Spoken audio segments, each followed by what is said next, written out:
तो जैसे z का एक रियल और इमेजिनरी पार्ट है, वैसे ही फंक्शन ऑफ z का भी एक रियल और इमेजिनरी पार्ट है। तो नेक्स्ट पार्ट जो हम डिस्कस करेंगे, जो कॉम्प्लेक्स फंक्शन है, कॉम्प्लेक्स फंक्शन का लिमिट, कंटिन्यूटी एंड डिफरेंशिएबिलिटी कैसे चेक किया जाता है। जैसे आप लोगों ने स्कूल लेवल में भी जब कैलकुलस पढ़ा होगा, तो कैलकुलस में आप लोगों ने भी एक फंक्शन का लिमिट कैसे कैलकुलेट करते हैं, फंक्शन का कंटिन्यूटी कैसे चेक करते हैं, फंक्शन का डिफरेंशिएबिलिटी कैसे चेक करते हैं, वो डिस्कस किया था।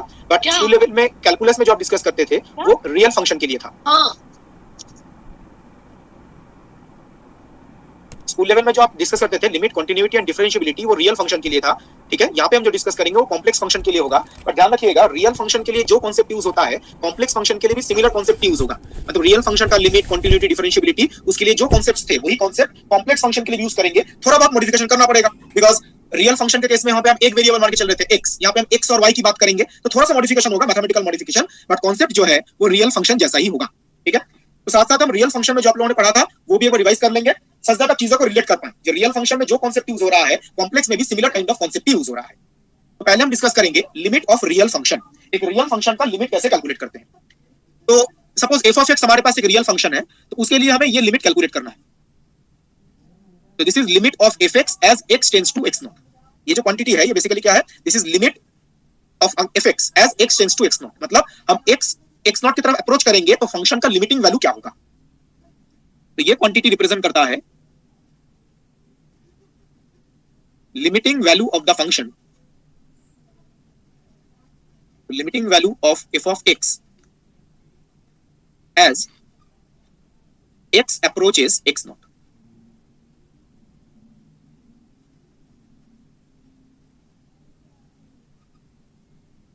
ठीक है, तो limiting value of the function f of x as x approaches x naught। ठीक है, तो ये लिमिट कब एग्जिस्ट करेगा। क्वेश्चन ये है, जो ये जो रियल फंक्शन का लिमिट है ये एग्जिस्ट कब करता है। लेकिन नीचे क्या लिखा गया है, this limit will exist if the right hand limit and left hand limit of the function is equal.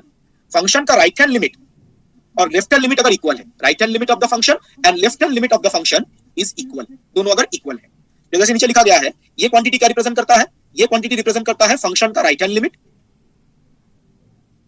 And it should be equal to left hand limit of the function. Right hand limit of the function और left hand limit of the function equal होना चाहिए, तभी हम बोलेंगे कि इस function का limit exist करता है। Right hand limit, left hand limit का मतलब क्या है, ब्रीफली डिस्कस कर लेते हैं। जैसे बताया गया, हम किस पॉइंट की तरफ अप्रोच कर रहे हैं, x नॉट पॉइंट की तरफ अप्रोच कर रहे हैं। Suppose this is x axis and this is the point x naught. ये x एक्सिस है और ये x नॉट पॉइंट है और हम इस पॉइंट की तरफ अप्रोच कर रहे हैं। इस ऊपर लिखा गया है x अप्रोचेस x नॉट। अब यहाँ पे x नॉट की तरफ अप्रोच करने के लिए कितने डिफरेंट पाथ्स अवेलेबल है, एनीवन? इसकी तरफ अप्रोच करने के लिए कितने डिफरेंट पाथ्स हैं? 2 सर। 2 डिफरेंट पाथ्स हैं। आइदर हम लेफ्ट से अप्रोच कर सकते हैं इधर से, और राइट से अप्रोच कर सकते हैं। तो आइदर लेफ्ट से अप्रोच कर सकते हैं या राइट से अप्रोच कर सकते हैं। ठीक है, हम लेफ्ट से भी इस तरफ अप्रोच करेंगे, राइट से भी। लेफ्ट से जब अप्रोच करेंगे तब जो वैल्यू आएगा उसको हम क्या बोलते हैं, left hand limit of the function.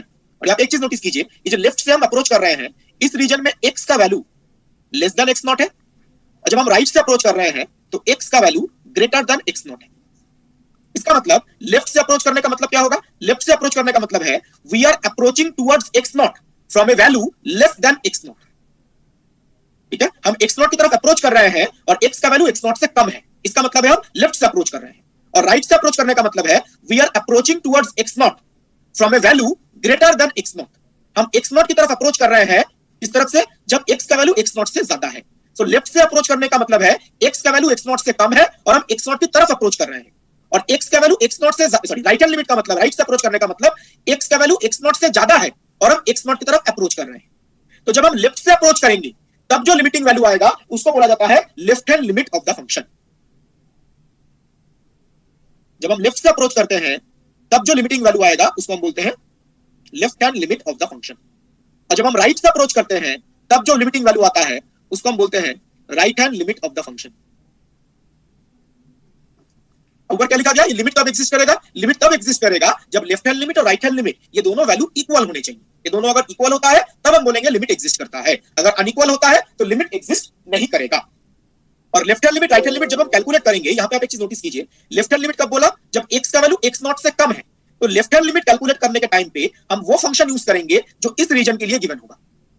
Repeating, left hand limit calculate करने के लिए हम वो फंक्शन यूज करेंगे जो इस रीजन के लिए गिवन होगा। राइट हैंड लिमिट कैलकुलेट करने के लिए हम वो फंक्शन यूज करेंगे जो इस रीजन के लिए गिवन होगा। ठीक है, नॉर्मली 2 रीजन के लिए अलग अलग फंक्शन गिवन होंगे। इस रीजन के लिए जो फंक्शन गिवन होगा उसको यूज करके लेफ्ट हैंड लिमिट कैलकुलेट करेंगे और इस रीजन के लिए जो फंक्शन गिवन होगा उसको यूज करके राइट हैंड लिमिट कैलकुलेट करेंगे। दोनों इक्वल आया तो लिमिट एग्जिस्ट करेगा, दोनों इक्वल नहीं आया तो लिमिट एग्जिस्ट नहीं करेगा ना। जैसे मैंने बताया ये कॉन्सेप्ट ही हम कॉम्प्लेक्स फंक्शन के लिए यूज करेंगे। ये रियल फंक्शन का जो कॉन्सेप्ट बताया गया लिमिट एग्जिस्ट करने का, यही कॉन्सेप्ट हम किसके लिए यूज करेंगे? कॉम्प्लेक्स फंक्शन के लिए। क्या कॉन्सेप्ट है? जैसे बोला गया आप लेफ्ट से अप्रोच करो या राइट से अप्रोच करो, अगर लिमिटिंग वैल्यू सेम आता है तो लिमिट एग्जिस्ट करेगा। आप लेफ्ट से अप्रोच करो या राइट से अप्रोच करो, लिमिटिंग वैल्यू अगर सेम आता है तब लिमिट एग्जिस्ट करेगा। इसका मतलब लिमिटिंग वैल्यू पाथ डिपेंडेंट होना चाहिए या पाथ इंडिपेंडेंट होना चाहिए? इंडिपेंडेंट। इंडिपेंडेंट। आप लेफ्ट से अप्रोच करो या राइट से अप्रोच करो, लिमिटिंग वैल्यू सेम आना चाहिए। दैट मींस लिमिट एग्जिस्ट करने का जो क्राइटेरिया है वो है limiting value should be path independent. जो लिमिटिंग वैल्यू है वो पाथ इंडिपेंडेंट होना चाहिए। मतलब आप लेफ्ट से अप्रोच करो या राइट से अप्रोच करो, लिमिटिंग वैल्यू सेम आना चाहिए, तभी लिमिट एग्जिस्ट करेगा। और यही कॉन्सेप्ट कॉम्प्लेक्स फंक्शन के लिए भी यूज होगा। कॉम्प्लेक्स फंक्शन के लिए भी लिमिटिंग वैल्यू कब एग्जिस्ट करेगा? लिमिट कब एग्जिस्ट करेगा? When limiting value is path independent. यहाँ पे दो ही पाथ्स है, एक तो है लेफ्ट से अप्रोच कर सकते हैं, एक राइट से अप्रोच कर सकते हैं, तो दोनों तरफ रिजल्ट सेम आना चाहिए, मतलब लिमिटिंग वैल्यू पाथ इंडिपेंडेंट होना चाहिए। तो इसका रिगार्डिंग एक एग्जांपल डिस्कस करते हैं। मैं आगे प्रोसीड कर रहा हूं।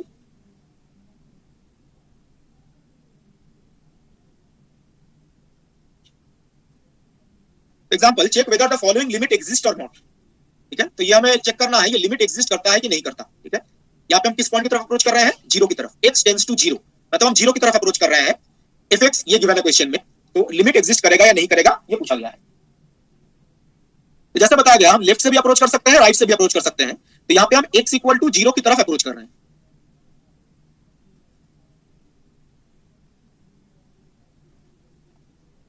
ठीक है, अब जैसे बताया गया अप्रोच करने के लिए हम लेफ्ट से भी अप्रोच कर सकते हैं। लेफ्ट से जब अप्रोच करेंगे तब x का वैल्यू जीरो से कम होगा, और जब आप राइट से अप्रोच करेंगे तो x का वैल्यू जीरो से ज्यादा है।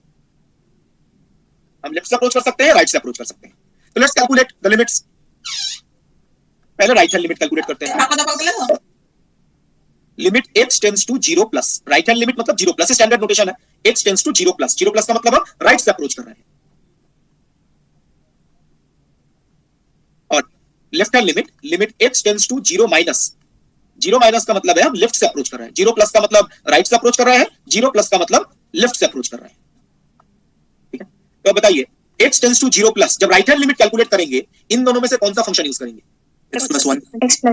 x plus one, because right hand limit का मतलब है x ग्रेटर देन जीरो। तो राइट हैंड लिमिट कैलकुलेट करने के लिए ये फंक्शन यूज करेंगे। तो राइट हैंड लिमिट का मतलब x का वैल्यू जीरो से ज्यादा है और हम जीरो की तरफ अप्रोच कर रहे हैं।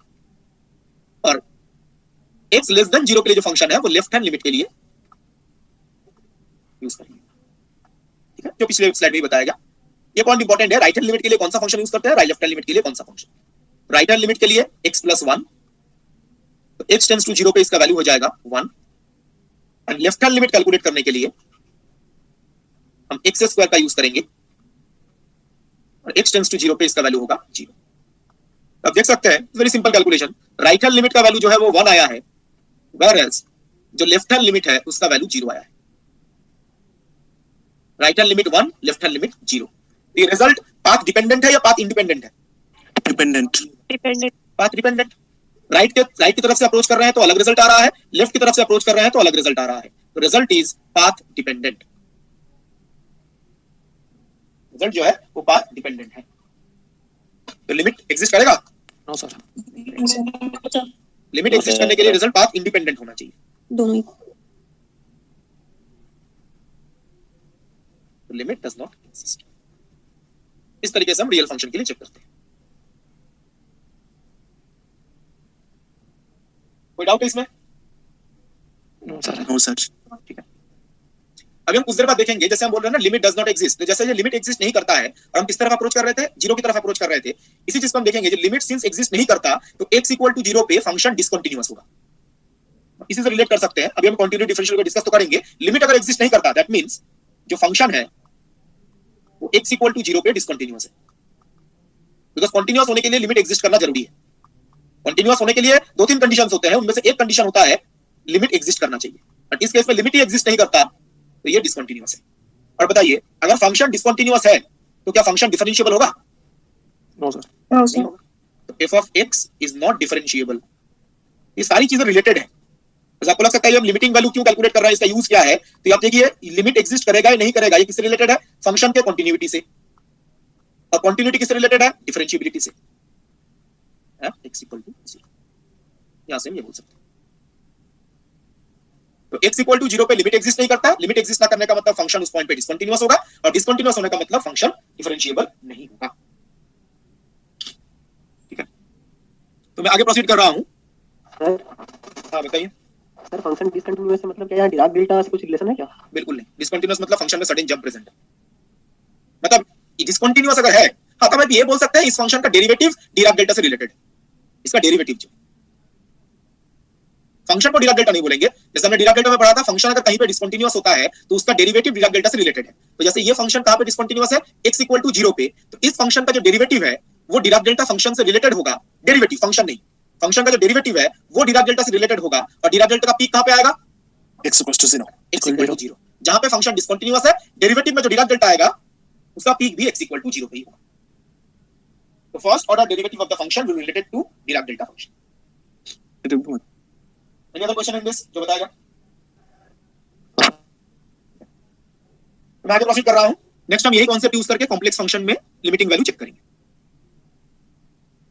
तो limit of a complex function, यहां पे बोला गया है suppose you have a complex function f of z, और उस f of z का ये लिमिट और लिमिटिंग वैल्यू हमें कैलकुलेट करना है। तो यहां पे आप देखिए हम किस पॉइंट की तरफ अप्रोच कर रहे हैं, z टेंड्स टू z0 की तरफ अप्रोच कर रहे हैं, z tends to z0, z0 कोई भी आर्बिट्ररी पॉइंट हो सकता है in the complex Argand plane. तो if we draw the complex Argand plane, देखिए डिफरेंस सिर्फ क्या बन गया, जो रियल फंक्शन का एग्जांपल हमने डिस्कस किया था उसमें इंडिपेंडेंट वेरिएबल कितने हैं, कोई बता सकता है? जो रियल फंक्शन का एग्जांपल था उसमें इंडिपेंडेंट वेरिएबल कितने थे? 1 कौन सा इंडिपेंडेंट वेरिएबल था? x। इस केस में इंडिपेंडेंट वेरिएबल एक्चुअली कितने हैं? 2। अब इसमें दो इंडिपेंडेंट वेरिएबल आ गए। जो रियल फंक्शन वाला केस डिस्कस किया था उसमें एक इंडिपेंडेंट वेरिएबल था। जो मैंने बोला था रियल फंक्शन के लिए जो कांसेप्ट है, कांसेप्ट तो सिमिलर ही रहेगा, सिर्फ थोड़ा मैथमेटिकल मॉडिफिकेशंस होंगे। वहां पे हम एक वेरिएबल, एक इंडिपेंडेंट वेरिएबल की बात कर रहे थे, यहां पे दो इंडिपेंडेंट वेरिएबल है, इसलिए तो हम 2D प्लेन का यूज करते हैं। This is the complex Argand plane. Suppose this is the point z0, ये z0 point.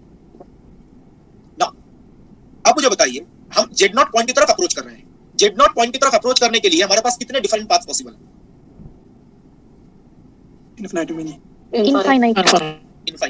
z tends to z0 का मतलब है हम z0 पॉइंट की तरफ अप्रोच कर रहे हैं, और z0 पॉइंट की तरफ अप्रोच करने के लिए हमारे पास इनफाइनाइट नंबर ऑफ पाथ्स है। ये 2D प्लेन है, जो रियल फंक्शन था उसमें एक 1D एक्सिस था जस्ट। तो यहां पे आप देखिए हम इधर से भी अप्रोच कर सकते हैं, इधर से भी अप्रोच कर सकते हैं, ऐसे डिफरेंट पाथ प्रेजेंट है, और जरूरी नहीं ऑलवेज स्ट्रेट लाइन हो, कर्व भी हो सकता है।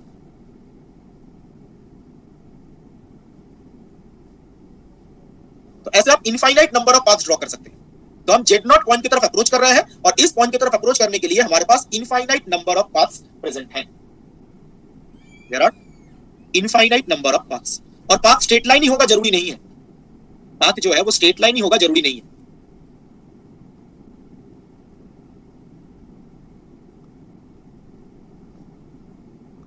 कर्व भी हो सकता है, स्ट्रेट लाइन भी हो सकता है, कर्व भी हो सकता है। जैसे आप इनफाइनाइट नंबर ऑफ पाथ्स जो है वो ड्रॉ कर सकते हैं, उनके अलावा अप्रोच कर सकते हैं।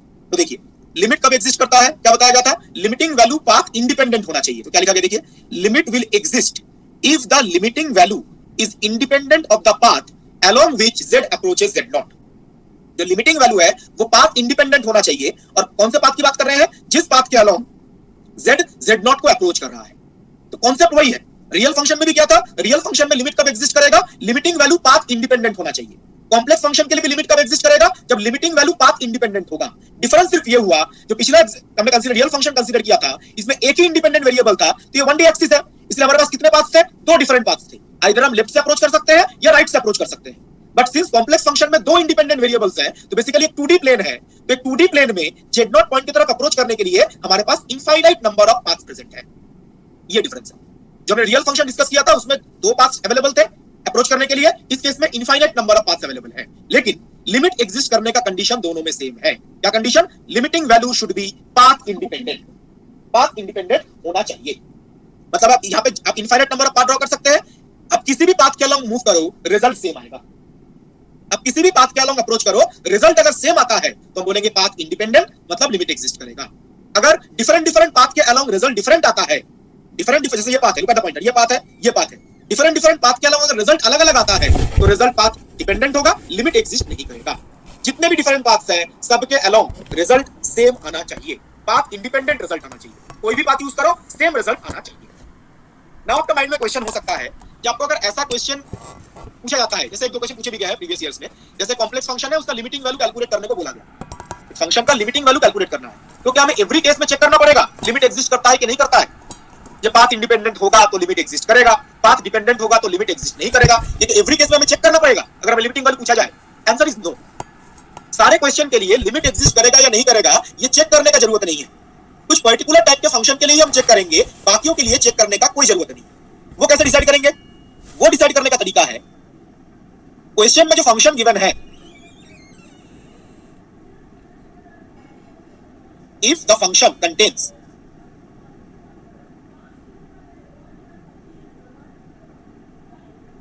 at least one of following, नीचे कुछ टर्म्स लिख रहा हूं, उनमें से अगर एटलीस्ट एक भी अगर उसके अंदर रहता है, एक या एक से ज्यादा, क्या क्या? जेड स्टार, जेड स्टार मतलब complex conjugate of z, mod z, real part of Z,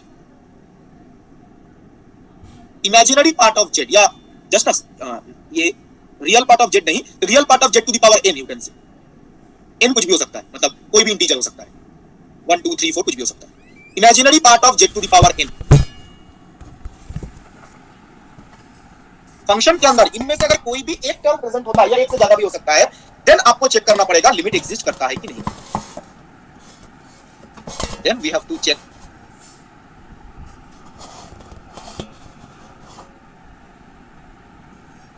the existence of the limit. Limit exist करता है कि नहीं करता है ये चेक करना जरूरी है।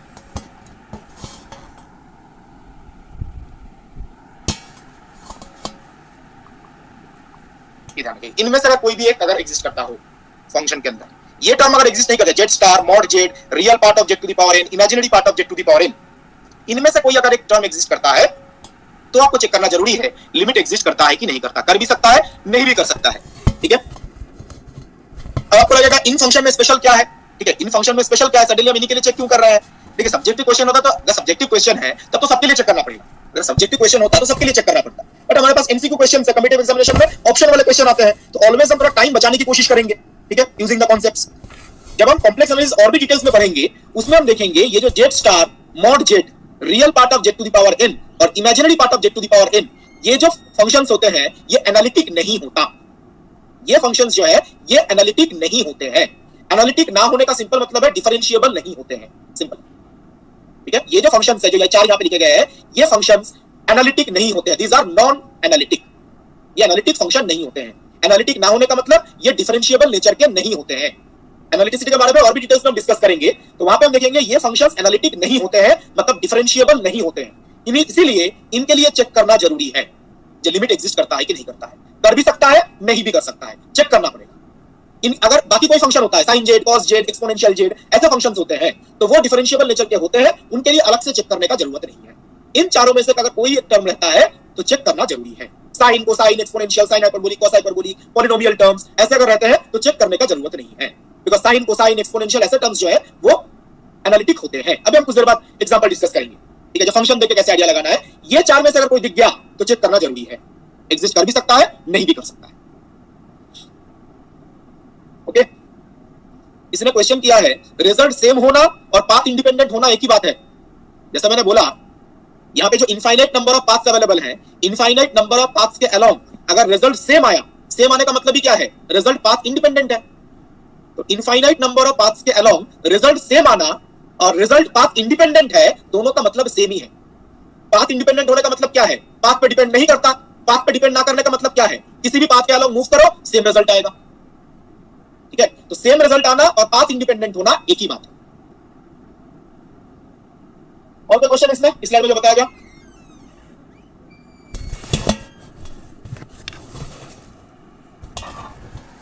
तो मैं आगे प्रोसीड कर रहा हूं।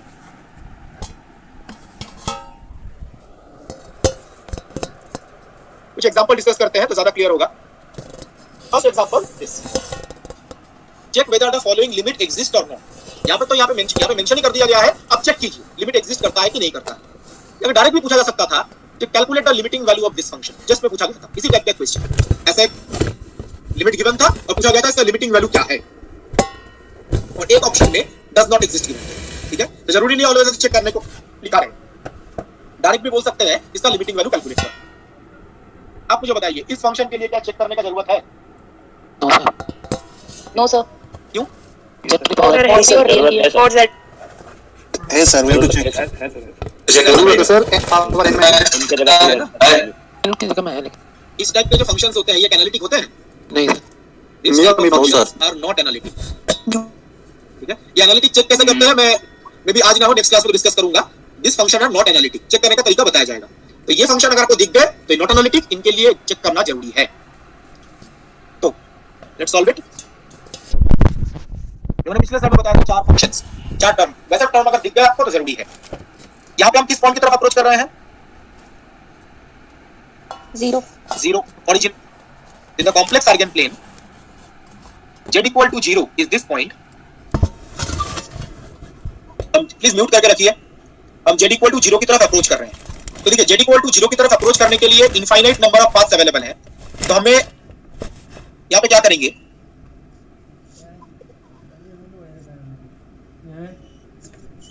ऐसे infinite number of straight lines draw करते हैं।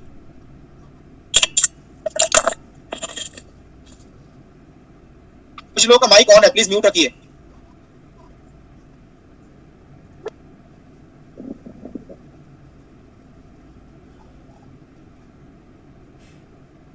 तो हम z equal to 0 की तरफ अप्रोच कर रहे हैं, तो ऐसे infinite number of paths available है।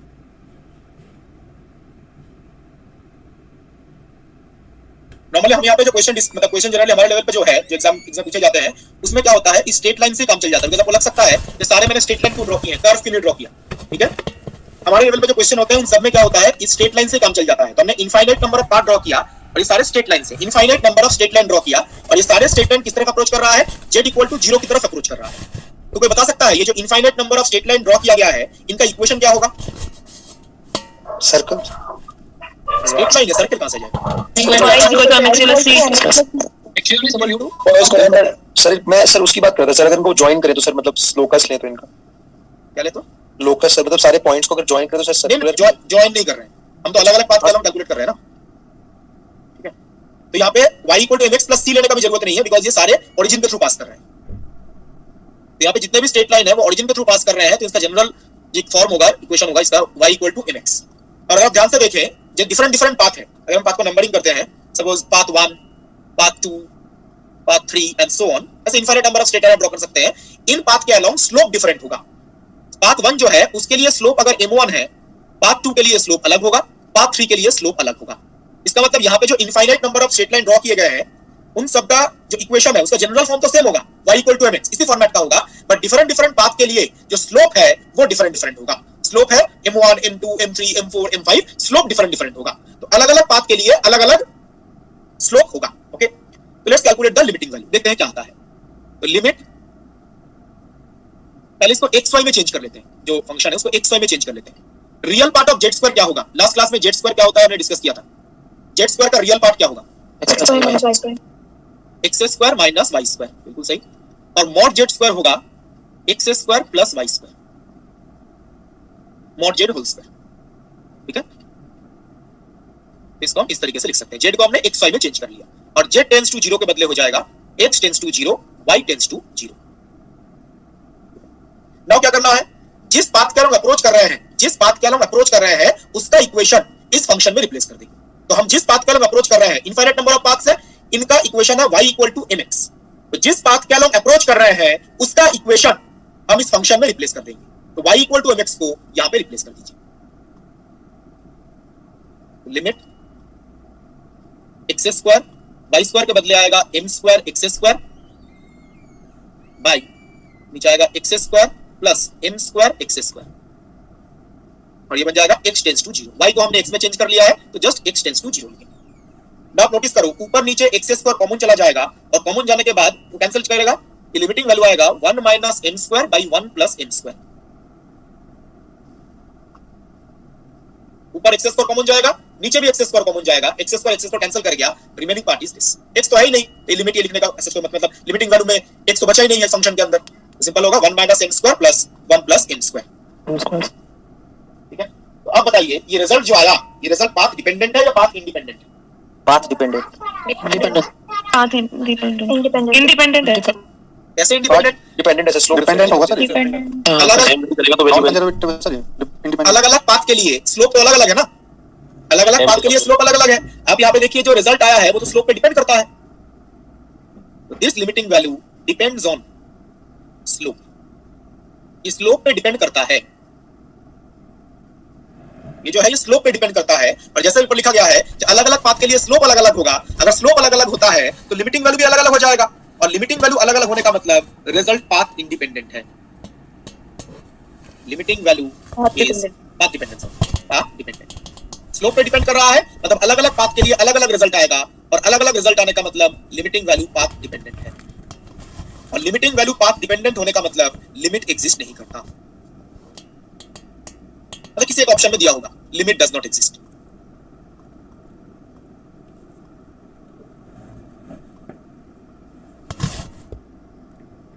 ठीक है, लिमिट जो है वो एग्जिस्ट नहीं करता फॉर द गिवन फंक्शन। इस पॉइंट पे जब हम x इक्वल टू 0 की तरफ अप्रोच कर रहे हैं, सर बताइए। डिसकंटीन्यूअस भी है। पाथ डिसकंटीन्यूअस है, इसकी बात कर रहे हैं, पाथ डिसकंटीन्यूअस का पाथ के फंक्शन किसकी बात कर रहे हैं? सर इसी की कर रही हूँ, मतलब पहले जो क्वेश्चन आपने कराया था उसमें मतलब पाथ जो डिपेंडेंट था तो पाथ डिसकंटीन्यूअस भी था।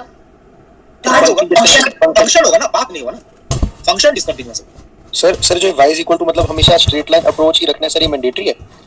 नॉर्मली क्या होता है हमारे यहाँ पे जो क्वेश्चन पूछे जाते हैं ना, तरीका ये होता है, यहाँ पे आप एक चीज नोटिस करो, ये जो फंक्शन आया, फंक्शन का डिनोमिनेटर से ना आइडिया लगाया जाता है, मतलब ये जो क्वेश्चन डिफरेंट प्रैक्टिस किए जाते हैं वहीं से आइडिया लगता है। ये ऐसा कोई पर्टिकुलर ऐसे थ्योरी तो नहीं है, क्वेश्चन से पता चलता है। जो डिनोमिनेटर है, डिनोमिनेटर में आप बताइए x square plus y square, ये दो टर्म है, दोनों का पावर सेम है या डिफरेंट है? Same power. सेम पावर है तो स्ट्रेट लाइन से काम चल जाएगा। डिनोमिनेटर में जो दो टर्म्स होंगे ना, डिनोमिनेटर में जो भी टर्म्स होंगे उनका पावर अगर सेम है, मतलब बेसिकली डिग्री अगर सेम है तो स्ट्रेट लाइन से काम चल जाएगा। जैसे इसका डिग्री भी 2 है, इसका डिग्री भी 2 है, तो स्ट्रेट लाइन से काम चल जाएगा। सर ये सर जो आपने डिफरेंशिएशन में सिखाया था कि y इक्वल टू vx लेते थे, वही वाला कांसेप्ट यूज किया सर हमने यहाँ पे, जो होमोजेनियस फंक्शन। नहीं ऐसा कुछ नहीं है, होमोजेनियस में तो ऊपर नीचे दोनों चेक करना पड़ता था। ओके सर, होमोजेनियस में तो न्यूमरेटर दोनों चेक करना है ना। अच्छा सर, इसमें सिर्फ डिनोमिनेटर चेक सिर्फ डिनोमिनेटर में जो टर्म्स है उनका डिग्री अगर सेम है तो स्ट्रेट लाइन से काम चल जाएगा। Okay sir, thank you. Friend degree बता दीजिए क्या चलेंगे मतलब। सर हाँ बताइए। सर आपने जो अभी जस्ट एक्सप्लेन किया कि स्ट्रेट लाइन वाला, तो सर अभी जब आप लिमिट्स ऑफ कॉम्प्लेक्स फंक्शन इससे पहले वाली स्लाइड में बता रहे थे तो उसमें आपने ये बात भी बोली थी कि जरूरी नहीं है कि स्ट्रेट लाइंस ही हो, लाइंस कर्व्ड भी हो सकती हैं, बट यहाँ पर हमने सारी लाइन स्ट्रेट ही ली है, तो सर वो क्वेश्चन के डिनोमिनेटर को देखकर ही लिया गया है? बिल्कुल बिल्कुल। ओके, और सर कर्व्ड भी हो सकती है कहीं किसी क्वेश्चन के लिए? कर्व भी हो सकता है, मैं यहाँ पे जस्ट एक बता देता हूँ, जस्ट 1 सेकंड। लेने का क्राइटेरिया क्या है, मतलब कर्व हम ले सकते हैं स्ट्रेट लाइन? देखिए जैसे वही मैंने बोला आपको डिनोमिनेटर चेक करना है, जो डिनोमिनेटर है उसमें जो टर्म्स है उनका डिग्री अगर सेम है तो स्ट्रेट लाइन से ही करेक्ट आंसर आ जाएगा, बाकी कुछ कर्व से चेक करने का जरूरत नहीं है। जैसे सपोज ऊपर कुछ फंक्शन है समथिंग, न्यूमरेटर में कुछ है function of some x y कुछ है, अभी जो क्वेश्चन ट्राई किया वैसे सपोज अगर किसी क्वेश्चन में ऐसा होता x square plus 3x square y square, suppose ऐसा कोई क्वेश्चन है, आपको लिमिटिंग वैल्यू कैलकुलेट करना है। अब मैंने क्या बताया, डिनोमिनेटर चेक करना है। डिनोमिनेटर में यहाँ पे दो टर्म्स हैं, एक x टू द पावर 4 है और एक है 3x वाई स्क्वायर। अब बताइए फर्स्ट टर्म का डिग्री कितना है? 4 डिग्री 4 है, और जो सेकंड टर्म है उसका डिग्री कितना है? 4 सेम है। तो इस केस में क्या कर्व मतलब क्या पाथ चूज करने पे करेक्ट रिजल्ट पता चल जाएगा? Straight line. इसमें y इक्वल टू mx है, ये आंसर पता चल जाता है, ठीक है, बिकॉज़ दोनों का डिग्री सेम है, बाकी कर्व यूज करने का जरूरत नहीं पड़ता ना। अगर थोड़ा हम फंक्शन को चेंज करते हैं, suppose f of xy is equal to अगर होता x to the power 4 plus y square, पर ये होता। अब आप यहाँ पे देखिए डिनोमिनेटर में x to the power 4 इसका डिग्री तो 4 है, लेकिन दूसरा टर्म है उसका डिग्री कितना है? 2। तो इस केस में अगर आप स्ट्रेट लाइन चूज करते हो तो सही आंसर नहीं भी आ सकता है। स्ट्रेट लाइन अगर चूज करें सही आंसर नहीं भी आ सकता है, तो इसके लिए क्या कर्व चूज करेंगे तो सही आंसर आएगा? बेसिकली आपको क्या करना है, y और x में ऐसा कोई रिलेशन चूज करना है सच दैट इन दोनों का पावर सेम आ जाए, सॉरी डिग्री सेम आ जाए। पैराबोला तो बताइए, बिल्कुल सही। यहाँ पे अगर आप y के बदले y equal to mx square, basically parabola है, ऐसे इनफाइनाइट नंबर ऑफ पैराबोला हो सकते हैं, ठीक है। ये अगर आप चूज करते हो तो आप देखो ऊपर कुछ भी आता रहे, ऊपर कुछ आएगा x और जहां पे y होगा वहां पे mx स्क्वायर रिप्लेस कर दीजिएगा, न्यूमरेटर में कुछ भी आए, डिनोमिनेटर में x to the power 4 plus y square बन जाएगा m square x to the power 4। m square तो कांस्टेंट है, कांस्टेंट पैरामीटर है। यहाँ पे देखिए ये भी x टू द पावर 4, ये भी x to the power 4, same आ गया ना? ठीक है, तो इस तरीके से हमें कर्व चूज मतलब पाथ चूज करना है। अगर दोनों का डिग्री सेम है, जैसे यहाँ पर डिग्री 4 डिग्री 4, तो स्ट्रेट लाइन से ही करेक्ट आंसर पता चलेगा, बाकी कर्व चेक करने का कोई जरूरत नहीं है। अगर जैसे यहाँ पे अनइक्वल होता है तो ऐसा कोई कर्व चूज कीजिए सच दैट इन दोनों में ये डिग्री जो है वो पावर जो है बेसिकली सेम आ जाए। तो इसके से पैराबोला चूज किया, पैराबोला से जो आंसर आएगा वो इस फंक्शन के लिए करेक्ट आंसर होगा, मतलब बाकी चेक करने का जरूरत नहीं पड़ेगा। सर सेकंड वाले में यदि y क्यूब होता तो और y क्यूब तो फ्रैक्शन में लेना पड़ता।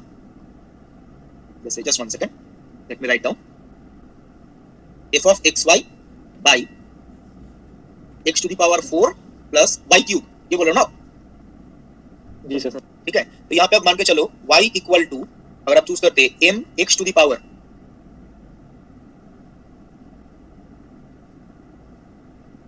ये अगर आप चूज करते, ये बेसिकली है क्या? ये बेसिकली अगर आप इसको इंटीजर पावर में कन्वर्ट करो तो होल क्यूब अगर कर देते हैं, बेसिकली यही है ना, ठीक है ना? होल क्यूब कर देंगे तो यहाँ पे देखिए f ऑफ x जो y है वहां पे m x to the power 4 by 3 और नीचे x to the power 4 plus m cube, ये कांस्टेंट क्वांटिटी पैरामीटर है, into x to the power 4, x to the power 4 x to the path हम लोग खुद ही चूज कर सकते हैं सर इसको लिमिट को चेक करने के लिए। बिल्कुल, बस पाथ तो डिफरेंट टाइप के हो सकते हैं। आप कितने में, मतलब आप तो जैसे बोल ही सकते हैं स्ट्रेट लाइन, कर्व, कर्व तो कुछ भी हो सकता है। सबके लिए क्या चेक करना? बिल्कुल नहीं। किसके लिए चेक करना पड़ेगा? वो आपको ये डिनोमिनेटर देख के आइडिया लगाना पड़ेगा। सर ये मतलब मैंडेटरी नहीं है कि स्ट्रेट लाइन, पैराबोला, हाइपरबोला इन्हीं में से लेना है? जो ही क्वेश्चन आएगा ये सब थोड़ी ना है, ये स्ट्रेट लाइन हाइपरबोला में कुछ आएगा थोड़ी ना, अलग ही करवाएगा ये। मतलब जैसे कि करके नीचे का दोनों पावर को सेम करना ही है। बिल्कुल बिल्कुल, ये मेन तरीका है चूज करने का। कर्व ये नीचे जो दो टर्म है उनका पावर सेम करना है, वो कर्व चूज करेंगे तो जो रिजल्ट आएगा वो करेक्ट रिजल्ट होगा, बाकी किसी के लिए चेक करने का जरूरत नहीं है। ठीक है,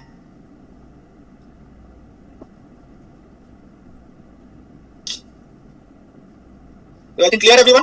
ठीक है, तो मैं आगे प्रोसीड कर रहा हूं। किसी ने पूछा है क्या डिग्री अगर सेम नहीं होगा तो क्या डिग्री सेम करके ही ऑलवेज आंसर आएगा?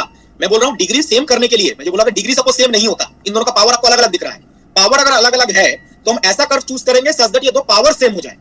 अब ये ऐसा क्यों है? अगर आपने ऐसा कर्व चूज किया, इससे जो रिजल्ट आएगा, इससे रिजल्ट आने का मतलब आप क्या करेंगे, ये जो फंक्शन है इस फंक्शन में y इक्वल टू mx को रिप्लेस करेंगे।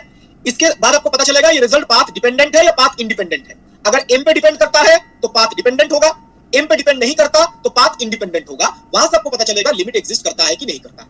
अगर आप इस टेक्निक के अकॉर्डिंग पाथ चूज करते हैं, उससे जो रिजल्ट आता है वो करेक्ट, मतलब 100% सर्टेन रिजल्ट होता है, जो सही रिजल्ट है। ठीक है, कर्व ऐसे चूज कर रहे हैं। बाकी सारे पाथ्स को एक्सक्लूड क्यों कर देते हैं? मतलब y equal to exclude mx नहीं, बिल्कुल नहीं एक्सक्लूड नहीं कर रहे हैं। मैं सिर्फ बोल रहा हूं जैसे अगर डिग्री सेम है तो y इक्वल टू mx के कॉरेस्पॉन्डिंग जो रिजल्ट आएगा वो सही रिजल्ट देगा। मतलब उससे अगर हमें पता चलता है, जैसे आपने y इक्वल टू mx लिया, y इक्वल टू mx लेके आपने इसके अंदर रिप्लेस किया, अगर m पे डिपेंड करता है तो आप क्या बोलोगे? लिमिट एग्जिस्ट करता है कि नहीं करता? अगर m पे डिपेंड किया तो नहीं करेगा, लिमिट एग्जिस्ट नहीं करेगा। और अगर m पे डिपेंड किया तो, अगर m पे डिपेंड नहीं करता तो लिमिट एग्जिस्ट करेगा। इंडिपेंडेंट। बिल्कुल, तो उसको हम, वो सही रिजल्ट होगा ही, उसके ऊपर कोई मतलब दो राय नहीं है, जो गलत भी हो सकता है, वो सही होगा ही, ये मैं बोल रहा हूं। मैं बाकी बात को एक्सक्लूड नहीं कर रहा हूं। आप बाकी बात के अलग कैलकुलेट कर सकते हैं, लेकिन उससे जो आउटकम मिलेगा वो सही आउटकम होगा कि नहीं होगा उसका कोई गारंटी नहीं। ओके ठीक है, सर ये m इक्वल m समझ लो, m जो आया अगर वो क्वांटिटी 1 हो जाता है तो फिर लिमिट एग्जिस्ट करेगा, ऐसे कुछ मायने है या नहीं है? नहीं, सिर्फ हम m इक्वल टू 1 तो नहीं लिख सकते ना, एक वैल्यू। मतलब बाद में सर अगर पता चलता है कि m इक्वल टू 1 ही है तो नहीं ना, मुझे बताओ m इक्वल टू 1 होगा तो आप इनफाइनाइट नंबर ऑफ पाथ कैसे बोलोगे? सिंगल पाथ हो जाएगा। सिंगल पाथ हो जाएगा ना। सपोज यहाँ पे अगर m इक्वल टू 1 होता तो ये एक सिंगल पैराबोला होता है या इनफाइनाइट नंबर ऑफ पैराबोलास होते हैं? अगर आप सिंगल होता तो उसमें आप एक सिंगल पैराबोला में पाथ इंडिपेंडेंट बोलने का क्या मतलब है? जैसा अगर यहाँ पर हम m इक्वल टू 1 लेते, सपोज यहाँ पे अगर हम m इक्वल टू 1 लेते, m इक्वल टू 1 का मतलब स्लोप 1 बन गया। स्लोप 1 होने का मतलब एंगल कितना होगा? सपोज यहाँ पे m1 होता 45, तो वो तो इस स्ट्रेट लाइन को रिप्रेजेंट करता ना, बाकी कहां गायब हो गए? ठीक है, तो m का ऐसे हम पर्टिकुलर वैल्यू लिख के नहीं बोल सकते ये पाथ इंडिपेंडेंट है। बस m का एक पर्टिकुलर वैल्यू लेंगे, अगर लेते हैं तो एक सिंगल लाइन हो गया, ये सिंगल कर्व हो गया। ठीक है, हाँ आप ऐसा कर सकते हैं। इसी केस में हुआ सपोज आपने ये y equal to mx square replace किया, कुछ रिजल्ट आया। जब आप m इक्वल टू 1 ऐसे चेक कर सकते हैं, जब m इक्वल टू 1 आपने लिया तो अलग रिजल्ट आया, m इक्वल टू 2 लिया तो अलग रिजल्ट आया। आप ऐसे चेक कर सकते हैं, आपने एक बार m इक्वल टू 1 लिया, कुछ रिजल्ट आया, m इक्वल टू 2 लिया, कुछ रिजल्ट आया। दोनों रिजल्ट अगर सेम आए, सॉरी डिफरेंट आया, तो आप क्या बोलोगे? एग्जिस्टिंग पाथ डिपेंडेंट एग्जिस्ट नहीं करता। ऐसा कर सकते हो आप। मतलब 2D को 1D कन्वर्ट करके हम लोग चेक कर रहे हैं, मतलब 2D को 1D कन्वर्ट करके चेक कर रहे हैं, इसका मतलब ना वो 1 और 2 प्लेस करते करते। हम सिर्फ पर्टिकुलर कुछ कर्व क्या लोग चेक कर रहे हैं। 2D 1D कहां से आ गया इसमें? भाई म्यूट रखो। m इक्वल टू 1 लेंगे तो एक पैराबोला आएगा, m इक्वल टू 2 लेंगे तो दूसरा पैराबोला आएगा। हम दो पैराबोला क्या लोग चेक कर रहे हैं, रिजल्ट डिफरेंट आया तो पाथ डिपेंडेंट है, लिमिट एग्जिस्ट नहीं करता। हम कोई डायमेंशनल ट्रांसफॉर्मेशन नहीं कर रहे हैं कुछ।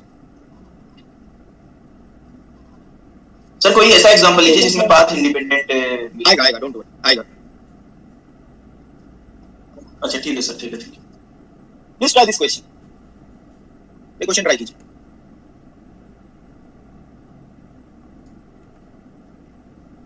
इस क्वेश्चन में भी देखिए जो फंक्शन है उसके अंदर रियल पार्ट इमेजिनरी पार्ट ऐसे प्रेजेंट है, इसके लिए भी चेक करना जरूरी है।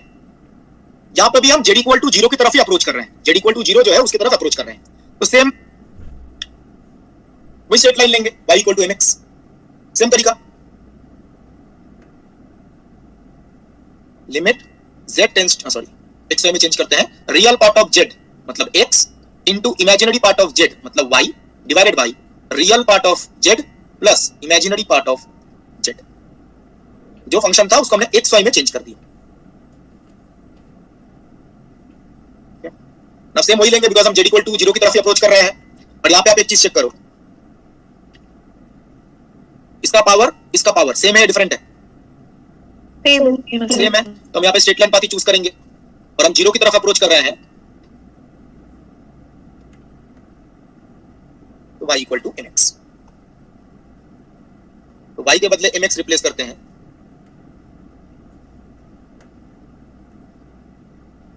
तो x इंटू y के बदले mx by x plus mx। तो पाथ इंडिपेंडेंट। आई थिंक ऊपर नीचे x कैंसिल करेगा तो आएगा x into m upon 1 plus m।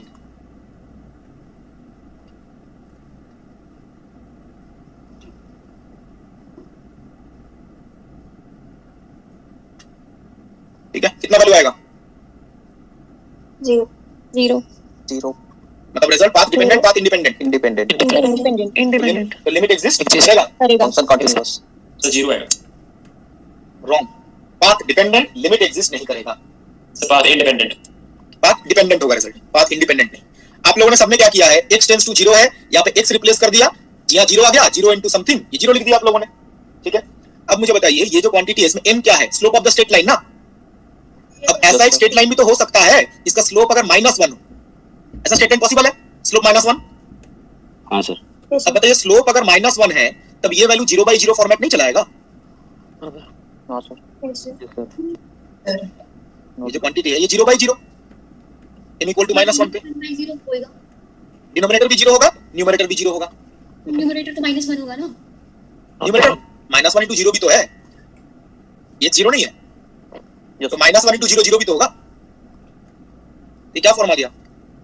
0/0 undefined indeterminate form. लेकिन अगर m नॉट इक्वल टू -1 होता है तब क्या प्रॉब्लम आएगा? तब वैल्यू कितना लिखेंगे? तब 0 लिख सकते हैं, जो अभी आप लोगों ने बताया 0 आएगा, तब ये लिमिटिंग वैल्यू 0 होगा। तो प्रॉब्लम किसकी वजह से आ रहा है? m equal to -1, m equal to -1 की वजह से। बिकॉज ये जो infinite number of straight lines लिए गए हैं, ये जो बात लिया गया है, ये एक स्ट्रेट लाइन तो नहीं है, infinite number of straight line है। इनमें से एक स्ट्रेट लाइन ऐसा है, मतलब ऐसा स्ट्रेट लाइन भी हो सकता है जिसका स्लोप -1 हो, और स्लोप अगर -1 है तब क्या फॉर्म बन रहा है? 0/0 फॉर्मेट बन रहा है। तो इसका मतलब है जिस स्ट्रेट लाइन का स्लोप -1 है उसके लिए आएगा 0/0 और बाकियों के लिए आएगा 0। तो रिजल्ट पाथ डिपेंडेंट या path independent? Path dependent. Clear है ये एवरीवन? ठीक है, तो यहां पर ये रिजल्ट पाथ डिपेंडेंट है, लिमिट एग्जिस्ट नहीं करेगा।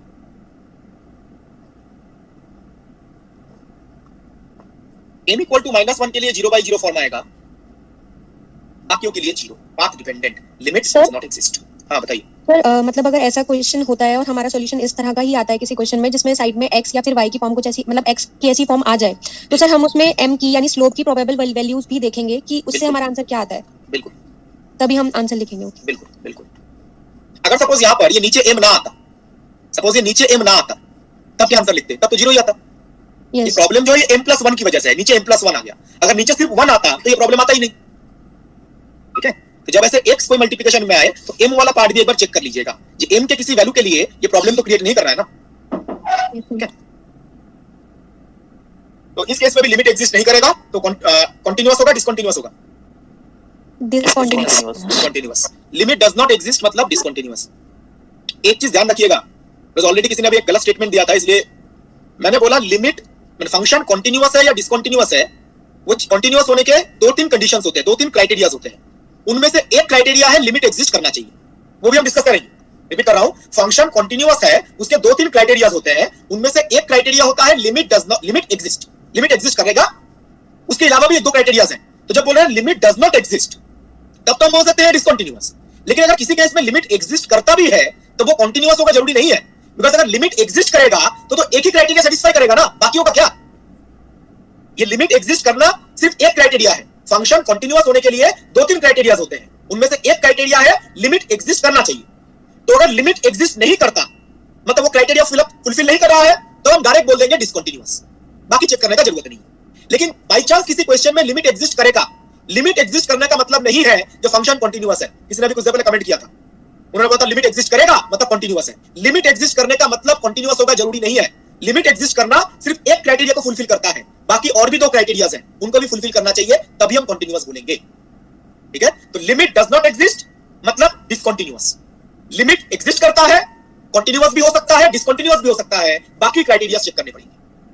ठीक है, समझ में? लास्ट पॉइंट, हाँ बताइए सर। ये स्लोप m का वैल्यू अपन कॉम्प्लेक्स मतलब कि आयोटा के फॉर्म में ले, रियल स्लोप रियल। यहाँ पे जो हम स्ट्रेट लाइन कंसीडर कर रहे हैं, स्ट्रेट लाइन का स्लोप रियल नंबर होगा कॉम्प्लेक्स नंबर होगा? स्लोप तो रियल नंबर ही होगा ना, तो रियल वैल्यूज ही लेंगे। सर हाँ बताइए सर, इस वाले क्वेश्चन में अगर सर ऊपर वाला टर्म 1 + m होता सर, जैसे डिनोमिनेटर में है, अगर तब तो सर ये कैंसिल होते हैं सर। जस्ट वन सेकंड, मैंने जो ये बताया है उसके रिलेटेड कोई क्वेश्चन है तो पूछ लीजिए। आप लोग अगर क्वेश्चन को मॉडिफाई करना चाहते हैं तो क्लास के एंड में पूछ लीजिएगा। ठीक है सर। ठीक है, अगर कोई दूसरा इस मैंने जो बताया उससे रिलेटेड कुछ डाउट है तो पूछ लीजिए, अदरवाइज क्लास के एंड में पूछिएगा। तो ये इस क्वेश्चन में डाउट है एनीवन? तो मैं आगे प्रोसीड कर रहा हूं।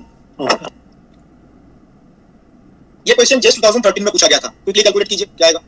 सिमिलर टाइप का क्वेश्चन ही है जो हमने आज दो डिस्कस किए हैं। मैं 1 मिनट वेट कर रहा हूं, क्विकली कैलकुलेट इट।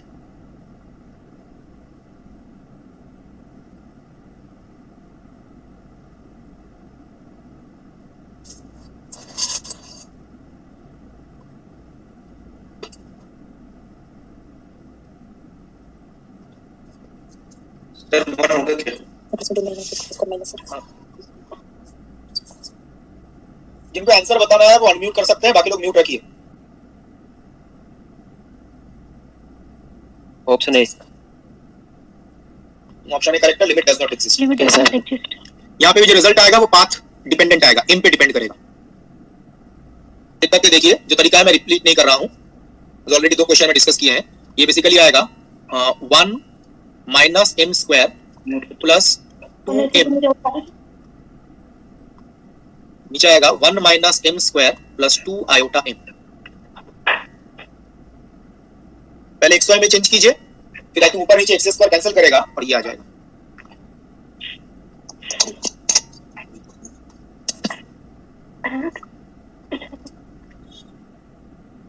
तो result is path independent.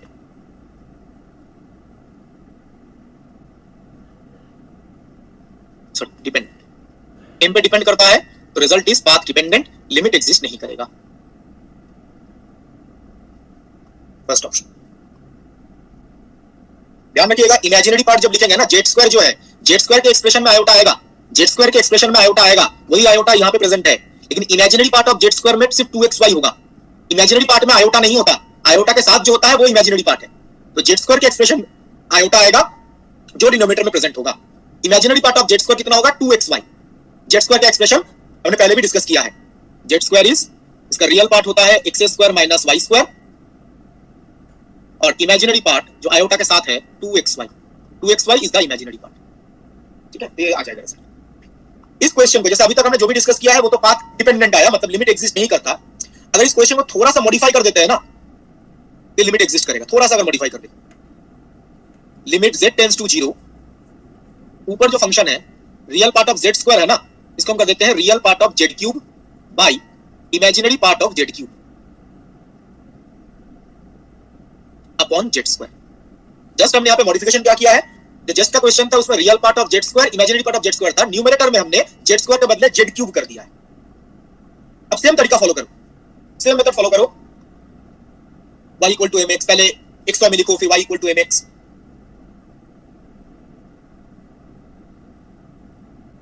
Just नहीं, थोड़ा सा और मॉडिफिकेशन करना पड़ेगा, तो इसका मुश्किल है।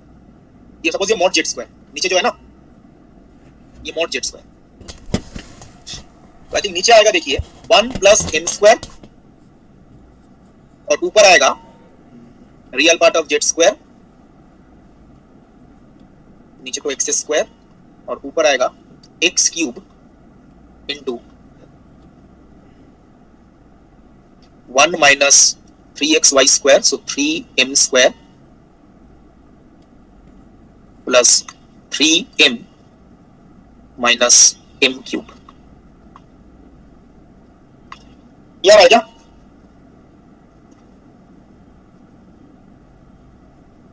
जस्ट अब इसको xy में चेंज कीजिए, फिर y के बदले mx रिप्लेस कीजिए। Yes sir. Yes sir. Yes sir. तो ऊपर x क्यूब है, नीचे x स्क्वायर है, तो x स्क्वायर कैंसिल करेगा, ये साथ में x आएगा, तो x इंटू ऊपर आएगा 1 minus 3m square plus 3m minus m cube और नीचे होगा 1 प्लस m स्क्वायर। अब जैसे कुछ लास्ट जो क्वेश्चन डिस्कस किया उसमें बताया, जब ऐसे x साथ में रहता है आपको लग सकता है जो x 0 है तो ये 0 बन जाएगा, बट एक बार चेक कर लीजिएगा, जैसे x एक्सटेंसिव 0 पे ये पार्ट तो 0 बनेगा, एक बार चेक कर लीजिएगा ये जो m वाला पार्ट है ये कहीं पे नॉट डिफाइन तो नहीं है। अब मुझे तो ये नॉट डिफाइन कब बन सकता है, जब डिनोमिनेटर बिल्कुल, ये जब 0 बनेगा, ये जब 0 बनेगा तभी नॉट डिफाइंड हो सकता है। ये 0 कब बनेगा, m equal two plus minus iota पे, लेकिन स्लोप क्या प्लस माइनस आयोटा हो सकता है? नहीं सर, नहीं हो सकता ना, ये तो एक्सेप्टेबल ही नहीं है। स्ट्रेट लाइन का स्लोप प्लस माइनस आयोटा थोड़ी ना हो सकता है। मैथमेटिकली ये 0 कब बनेगा, जब m प्लस माइनस आयोटा है, बट m तो स्ट्रेट लाइन का स्लोप है ना, स्लोप थोड़ी ना प्लस माइनस आयोटा हो सकता है। तो ये लिमिटिंग वैल्यू कितना आएगा, 0। तो result is path independent. Sir complex plane में भी सर मतलब इमेजिनरी स्लोप एग्जिस्ट नहीं कर सकता? बिल्कुल नहीं, स्ट्रेट लाइन का जो इक्वेशन है उसमें x और y तो रियल वेरिएबल है ना, जब हमने x और y लिया है वो रियल है या कॉम्प्लेक्स है? रियल है।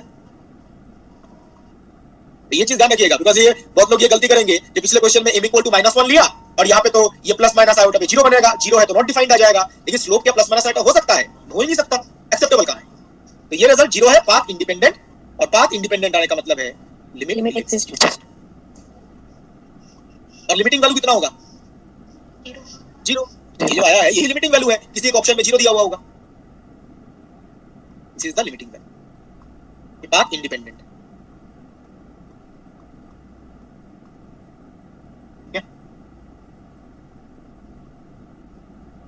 क्लियर है क्वेश्चन ये?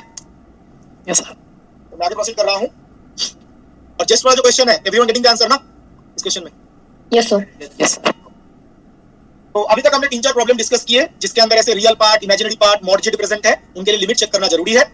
अगर लिमिटिंग वैल्यू पाथ इंडिपेंडेंट है तो लिमिट एग्जिस्ट करेगा, जैसे ये एग्जांपल था, और लिमिटिंग वैल्यू अगर पाथ डिपेंडेंट है तो लिमिट एग्जिस्ट नहीं करेगा, जैसे ये एग्जांपल है। इसके पहले भी 2 एग्जांपल लिए थे जिसमें लिमिट एग्जिस्ट नहीं कर रहा। अब 1-2 एग्जांपल ऐसे डिस्कस करते हैं जिसमें आपको चेक करने का जरूरत नहीं है, कि सारे क्वेश्चन में चेक करना होगा ऐसा जरूरी नहीं है, ठीक है? Let's please try this question. इसमें बोला गया है calculate the value of the following limit. अब यहां पे बताइए, ये जो फंक्शन है इसके न्यूमरेटर में क्या है, cos z, डिनोमिनेटर में है sin z स्क्वायर। ये जब हम धीरे धीरे डिस्कस करेंगे कॉम्प्लेक्स और भी डिटेल्स में, हम देखेंगे ये जो फंक्शंस है, this functions are analytic in nature. cos z, sin z, 1 तो constant number 1 are analytic in nature.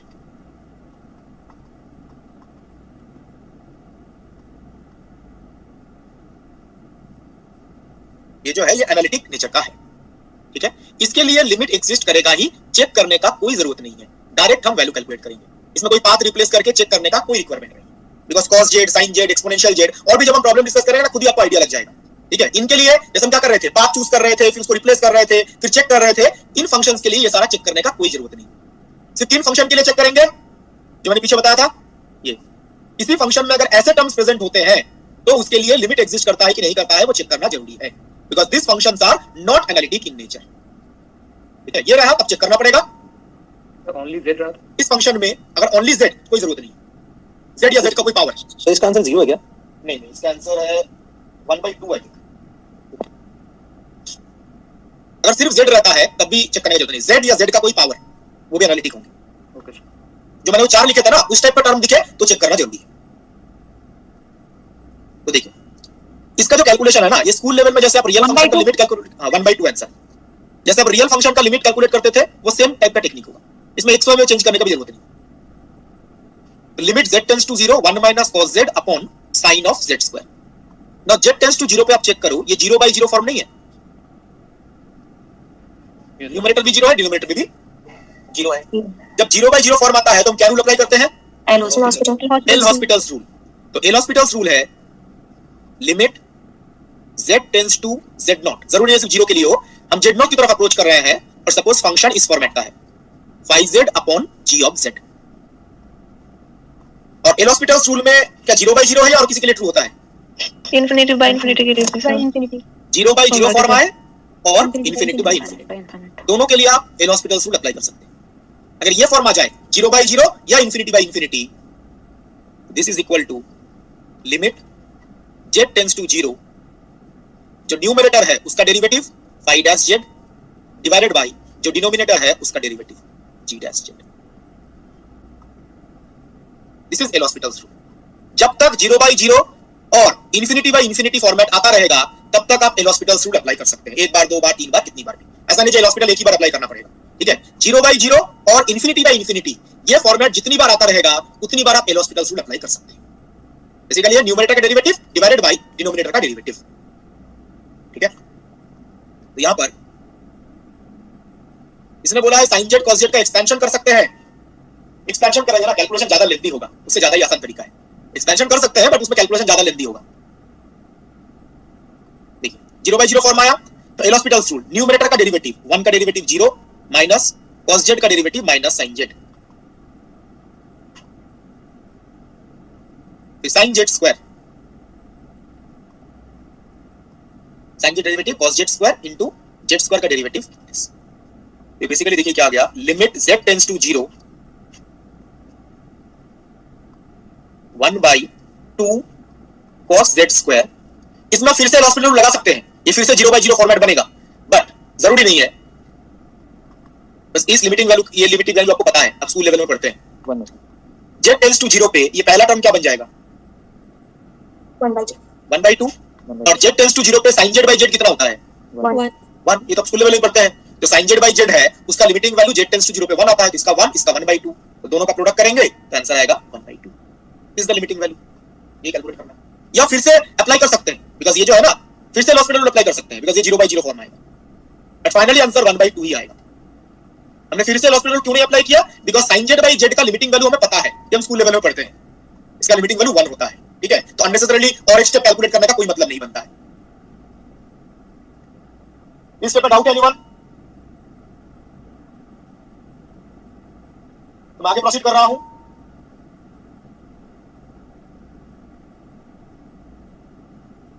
Please try this question.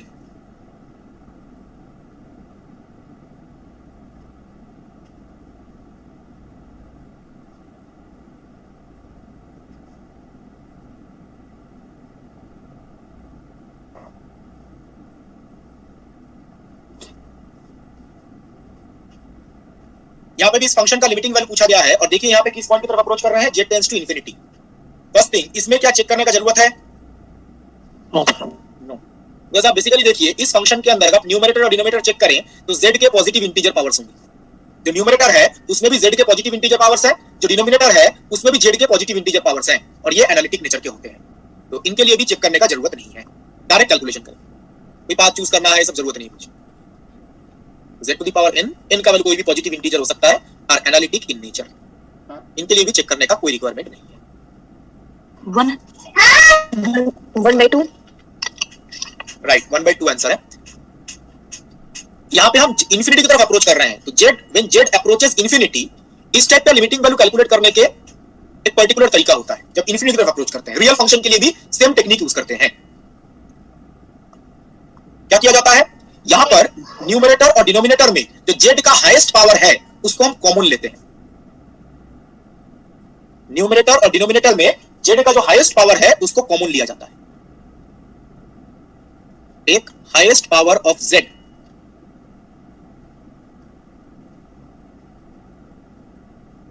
Common from the numerator and denominator, दोनों से x का जो हाईएस्ट पावर है वो कॉमन ले लीजिए।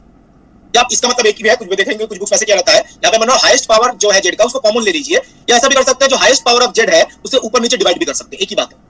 हाईएस्ट पावर ऑफ z को कॉमन ले लीजिए या हाईएस्ट पावर ऑफ z को ऊपर नीचे डिवाइड कर दीजिए, एक ही बात है, ठीक है। कुछ बुक्स में लिखा रहेगा डिवाइड कर दीजिए, ठीक है, तो कॉमन ले लीजिए या हाईएस्ट पावर से डिवाइड कर दीजिए, एक ही बात है। तो देखिए जो न्यूमरेटर है उसमें z का हाईएस्ट पावर है 4, तो z to the power 4 common ले लिया, 2 plus 3 by z square minus 1 by z cube plus 9 by z to the power 4 divided by जो डिनोमिनेटर है उसमें आप नोटिस करो पहला टर्म है 2z माइनस 1 होल स्क्वायर, पहला टर्म है 2z माइनस 1 होल स्क्वायर, इससे क्या कॉमन जाएगा, इससे हम z कॉमन ले सकते हैं, मतलब बेसिकली अंदर से z आएगा, यहाँ पे स्क्वायर है मतलब z स्क्वायर बाहर आएगा, बिल्कुल सही जिसने z स्क्वायर बताया, z स्क्वायर बाहर आएगा और अंदर बचेगा 2 minus 1 upon z whole square. Second part से भी z स्क्वायर कॉमन लेंगे, 1 plus 5 by z whole square. अब देखिए ऊपर नीचे ये पार्ट कैंसिल कर दिया। नाउ अब बताइए z टेंड्स टू इंफिनिटी जब आप रिप्लेस करेंगे ये 3 बाई z स्क्वायर कितना बनेगा, 0। समथिंग बाई इंफिनिटी 0, ये सारा टर्म 0 बनेगा, तो समथिंग बाई इंफिनिटी 0 आ जाएगा, तो 2 प्लस 0 माइनस 0 प्लस 0 और नीचे भी 2 minus 0 whole square into 1 plus 0 whole square. Just calculate कीजिए, final answer is 1/2। This is the limiting value. तो इंफिनिटी में जब लिमिटिंग वैल्यू कैलकुलेट करना होता है तो हम ये तरीका अप्लाई करते हैं जो बताया गया, take the highest power of z common from the numerator and denominator. जो z का हाईएस्ट पावर है उसको न्यूमरेटर डिनोमिनेटर से कॉमन ले लेंगे तो ये आंसर आ जाएगा। जैसे इंफिनिटी का केस में लेना सर, ये तरीका इंफिनिटी को अप्रोच करते हैं उसके लिए होता है। Clear everyone? Yes sir. तो दिस इज ऑल अबाउट जो limit of a complex function, हमने रियल फंक्शन का लिमिट और कॉम्प्लेक्स फंक्शन का लिमिट कैसे कैलकुलेट करते हैं उससे रिलेटेड कुछ कॉन्सेप्ट डिस्कस किए। तो some important points to remember about this limit, then हम कंटिन्यूटी में प्रोसीड करेंगे। जब हमने लिमिटिंग वैल्यू डिस्कस किया उसके रिलेटेड कुछ प्रॉपर्टीज हैं, ठीक है, जो लिखा गया है यहाँ पर। सपोज हमारे पास दो फंक्शंस हैं f ऑफ z और g ऑफ z, और दोनों का लिमिटिंग वैल्यू ये है। देखिए हम किसकी तरफ अप्रोच कर, z0 की तरफ, हम z0 की तरफ अप्रोच कर रहे हैं तो f ऑफ z का लिमिटिंग वैल्यू L1 है, और जब z0 की तरफ अप्रोच कर रहे हैं सेम पॉइंट की तरफ g ऑफ z का लिमिटिंग वैल्यू L2 है। अब मुझे बताइए जब आपको ये स्टेटमेंट दिया रहे कि f ऑफ z का लिमिटिंग वैल्यू L1 है और g ऑफ z का लिमिटिंग वैल्यू L2 है, इसका मतलब ये जो इक्वेशन है इसको देख के बता सकते हैं लिमिट एग्जिस्ट करता है कि नहीं करता है। मे बी जैसे हमने बोल लिया ये लिमिटिंग वैल्यू L1 है, ये लिमिटिंग वैल्यू L2 है, ये लिमिट एग्जिस्ट करता है कि नहीं करता है? L1 L2 समान होगा तो हो सकता है। दो अलग अलग फंक्शंस हैं, सेम फंक्शन थोड़ी ना है, फंक्शन लगे दोनों अलग अलग फंक्शन है। आप इन दोनों को कंपेयर करो, L2 कांस्टेंट है, कोई वेरिएबल है, कोई कांस्टेंट है, some number, L1 L2 some number exist sir, limit exist करेगा। बिकॉज़ अगर लिमिट एग्जिस्ट नहीं करता तो इक्वल टू L1 कैसे लिख दिया? Yes sir. L1 का मतलब क्या है, किसी भी पाथ के अलग अप्रोच करेंगे ये L1 ही आएगा, किसी भी पाथ के अलग अप्रोच करेंगे g ऑफ z के लिए तो L2 ही आएगा। L1 L2 सेम होना जरूरी नहीं है, बिकॉज़ ये तो अलग अलग फंक्शंस हैं, दो अलग अलग फंक्शन का लिमिटिंग वैल्यू सेम आएगा जरूरी थोड़ी ना है, ठीक है। अगर लिमिट एग्जिस्ट ना करता तो इक्वल टू L1 कभी लिखा भी नहीं जाता, ये इक्वल टू L2। तो f of z g of z दोनों का लिमिट एग्जिस्ट करता है, f ऑफ z के लिए लिमिटिंग वैल्यू L1 है, g ऑफ z के लिए लिमिटिंग वैल्यू L2 है, तब ये प्रॉपर्टीज जो नीचे लिखे गए हैं वो ट्रू है। अगर लिमिट एग्जिस्ट नहीं करेगा तब तो ये प्रॉपर्टी वैलिड नहीं, ठीक है। तो पहला प्रॉपर्टी देखिए क्या है, f ऑफ z के साथ, f ऑफ z के लिए कितना limiting value L1, f of z के साथ अगर आप अल्फा मल्टीप्लाई करते हैं where alpha is a constant, real constant भी हो सकता है, कॉम्प्लेक्स कांस्टेंट भी हो सकता है, अल्फा इज ए कांस्टेंट। तो f ऑफ z का लिमिटिंग वैल्यू था L1, अल्फा मल्टीप्लाई करेंगे तो इस फंक्शन का लिमिटिंग वैल्यू हो जाएगा अल्फा L1 जो लिखा गया है। L1 के साथ भी ये कांस्टेंट मल्टीप्लाई हो जाएगा, this is the first property. Second property, अगर आप दोनों फंक्शन का प्रोडक्ट लेते हैं f of z into g of z, इन दोनों का प्रोडक्ट लेते हैं तो f ऑफ z का लिमिटिंग वैल्यू था L1, g ऑफ z का L2, दोनों का प्रोडक्ट लेंगे तो कितना हो जाएगा L1 इनटू L2। अगर दोनों का प्रोडक्ट लेते हैं तो लिमिटिंग वैल्यू आएगा L1 इनटू L2। प्रोवाइडेड दोनों लिमिट एग्जिस्ट करना चाहिए। अगर एक भी लिमिट एग्जिस्ट नहीं करता तो ये प्रॉपर्टी ट्रू नहीं है, ध्यान रखिएगा। थर्ड वन क्या बोला गया है, अगर दोनों फंक्शन का सम या डिफरेंस लेते हैं, दोनों फंक्शन का सम या डिफरेंस लेते हैं तो आप ये लिख सकते हैं, अगर सम है f of z plus g of z तो लिमिटिंग वैल्यू होगा L1 प्लस L2, डिफरेंस लेते हैं fz माइनस gz तो होगा L1 माइनस L2, ठीक है। एंड लास्ट वन, अगर डिवीजन होता है fz बाई gz तो क्या होगा L1 by L2 provided L2 zero नहीं है। ये जो लिमिटिंग L2 वैल्यू है ये जीरो नहीं होना चाहिए, बिकॉज अगर L2 जीरो होगा तो L1 बाई L2 क्या हो जाएगा, इनफाइनाइट, फाइनाइट नॉट डिफाइंड, तो प्रॉब्लम आ जाएगा। तो जब आप डिवीजन लेते हैं ना तो ये जरूर ध्यान दीजिएगा L2 जीरो नहीं होना चाहिए, बाकियों के लिए कोई कंडीशन नहीं है। प्रोडक्ट हो डायरेक्ट L1 L2, बिकॉज अगर एक जीरो भी बन, सपोज इस केस में L1 into L2 अगर एक जीरो भी बन जाता है तो प्रोडक्ट कितना बन जाएगा, जीरो। जीरो तो डिफाइंड क्वांटिटी है ना, इसमें प्रॉब्लम नहीं है। अगर यहाँ पे L1 L2 में से कोई जीरो बन जाता है तो सम या डिफरेंस में भी कोई प्रॉब्लम नहीं होगा, डिवीजन में प्रॉब्लम होगा। L2 अगर जीरो बन जाता है तो ये नॉट डिफाइंड आ जाएगा, दैट इज द प्रॉब्लम। तो जो डिवीजन आप लेंगे उसमें भी आप L1 by L2 लिख सकते हैं, provided L2 is non zero. L2 अगर जीरो होगा तो ये नॉट डिफाइंड हो जाएगा। ये कुछ इंपॉर्टेंट प्रॉपर्टीज है रिगार्डिंग लिमिटिंग वैल्यू, बट ये तभी वैलिड होगा जब f ऑफ z और g ऑफ z का लिमिट एग्जिस्ट करता है। अगर इनमें से कोई एक लिमिट भी एग्जिस्ट नहीं करता तब ये प्रॉपर्टी लिखने का कोई मतलब नहीं। समझ में एवरीवन, ठीक है। इनमें से एक प्रॉपर्टी हमने कुछ देर पहले यूज किया है, कौन सा बता सकते हैं? L1 by L2 ये क्या था, दो फंक्शन का प्रोडक्ट है तो L1 into L2 कर देते हैं ना प्रोडक्ट। मैं थोड़ा पीछे जा रहा हूं, देखिए ये जो क्वेश्चन था ये, इसमें देखिए ये फंक्शन है, हमने इसका लिमिटिंग वैल्यू कैलकुलेट किया 1/2, इसका लिमिटिंग वैल्यू कैलकुलेट किया 1, दोनों का प्रोडक्ट तो लिया था हमने। ये सेकंड प्रॉपर्टी तो हमने यूज किया था यहाँ पर, ठीक है। ये सेकंड प्रॉपर्टी हमने इस क्वेश्चन में यूज किया था, दोनों का अलग अलग कैलकुलेट करके प्रोडक्ट कर दिया। तो मैं आगे प्रोसीड कर रहा हूं, नेक्स्ट हम कंटिन्यूटी ऑफ ए फंक्शन के बारे में डिस्कस करेंगे। सर हां बताइए सर, यदि L1 फंक्शन ऑफ x होते फिर तब हम नहीं कह सकते क्या है सर? ये अब मुझे बताइए L1 फंक्शन ऑफ x कैसे आ सकता है? यहाँ पे जब आप z के बदले z0 रिप्लेस करेंगे ये तो एक पर्टिकुलर x का वैल्यू देगा ना। आप मुझे बताइए जब आप z0 पॉइंट की तरफ अप्रोच कर रहे हैं, ये z0 पॉइंट है, सपोज z0 पॉइंट का कोऑर्डिनेट है x0 y0, x0 y0 का एक पर्टिकुलर वैल्यू होगा। तो जब आप इस पॉइंट की तरफ अप्रोच कर रहे हैं किसी भी डायरेक्शन से, प्लीज म्यूट रखिए, तो ये z0 की तरफ अप्रोच जब कर रहे हैं तो आप फंक्शन में x के बदले क्या रिप्लेस करोगे, x0, और y के बदले क्या रिप्लेस करोगे, y0। तो ये L1 तो एक नंबर ही आएगा, ये x का फंक्शन तो आ ही नहीं सकता, बिकॉज़ आप यहाँ पे x और y का तो एक पर्टिकुलर वैल्यू रिप्लेस करोगे ना, x0 y0, तो ये फंक्शन ऑफ x आ कैसे सकता है? इम्पॉसिबल है यार, ठीक है ना। Hello sir. हाँ बताइए सर, जैसे आपने बताया कि पहली property alpha F Z is equal to alpha L1, तो ये सेम जी जेड के लिए भी ट्रू है क्या? बिल्कुल ट्रू। ये फर्स्ट प्रॉपर्टी जो मैंने fz के लिए बताया, the same property is valid for gz also. अगर यहाँ पे fz के बदले g ऑफ z होता तो ये अल्फा L2 हो जाता। तो ये fz और gz में कोई रिलेशन होगा कि मतलब कोई भी फंक्शन, ऐसा कोई f ऑफ z gz में कोई रिलेशन नहीं, जस्ट टू फंक्शंस।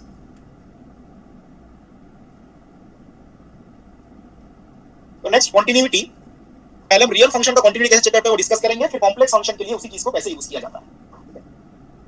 जैसा मैंने बताया था, लिमिट एग्जिस्ट करने का मतलब ही नहीं है फंक्शन कंटीन्यूअस है। कंटीन्यूअस होने के लिए दो तीन क्राइटेरियाज होते हैं, वही चीज यहाँ पे लिखा गया, देखिए।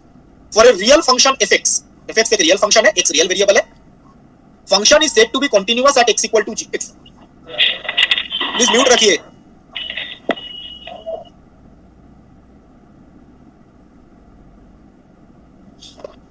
आप लोगों का माइक इतना अपने आप तो अनम्यूट कैसे हो जाता है, मुझे तो ये समझ में नहीं आता।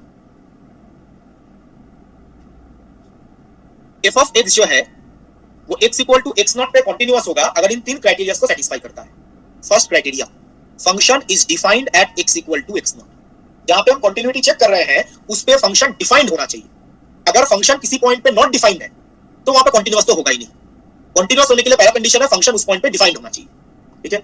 सेकंड कंडीशन, ये लिमिट एग्जिस्ट करना चाहिए, जो हम अभी तक डिस्कस करते हुए आए हैं। लिमिट कब एग्जिस्ट करेगा कब नहीं करेगा, लिमिट एग्जिस्ट करना चाहिए। इसका मतलब राइट हैंड लिमिट और left hand limit of the function equal आना चाहिए, ठीक है। ये तो हमने सेकंड अभी डिस्कस किया था, ठीक है। लिमिट एग्जिस्ट करना चाहिए मतलब राइट हैंड लिमिट और लेफ्ट हैंड लिमिट इक्वल आना चाहिए। एंड थर्ड कंडीशन,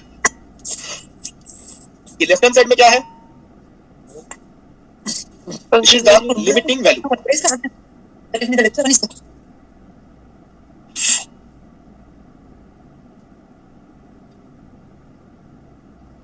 ये limiting value of the function है, कैसे कैलकुलेट करना है डिस्कस किया। और ये क्या है, this is the actual value of the function, x0 पे फंक्शन का जो एक्चुअल वैल्यू। लिमिटिंग वैल्यू का मतलब क्या होता है, लिमिटिंग वैल्यू का मतलब जब हम अप्रोच कर रहे हैं, सपोज ये x0 पॉइंट है,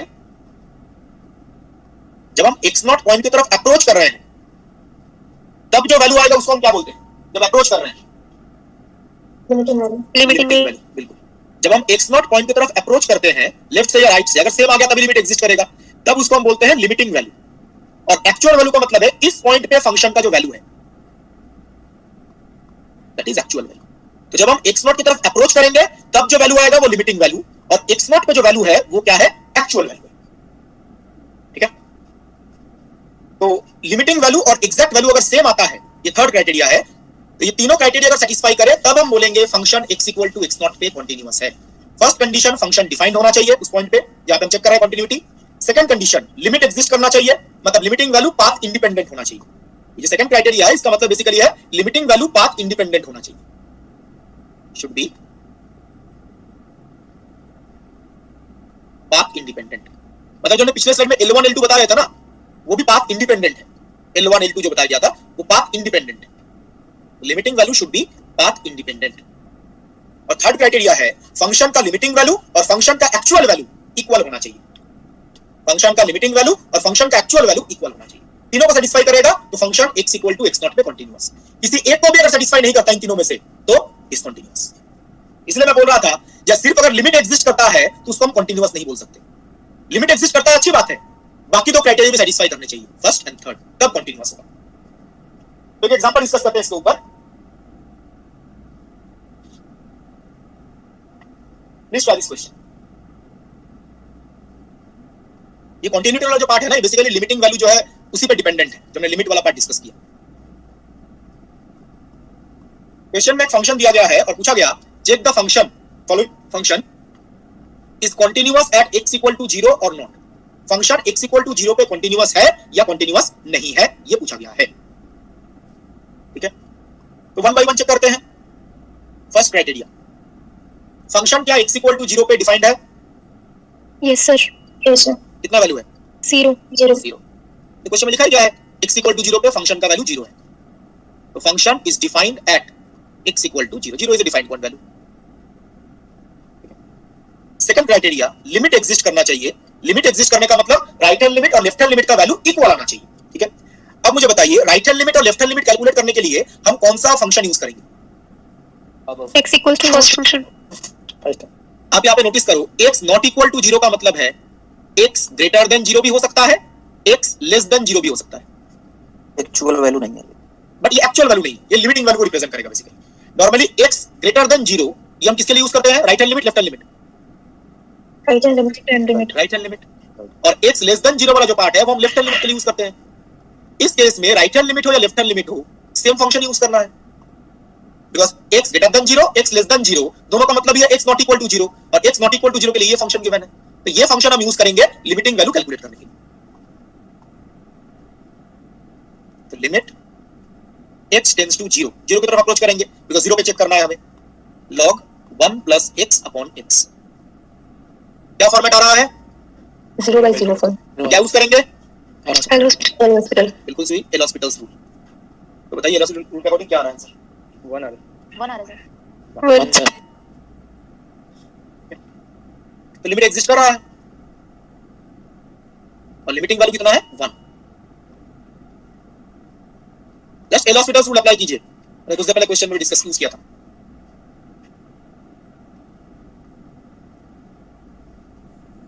Everyone getting this value? Yes sir. Yes sir. Yes.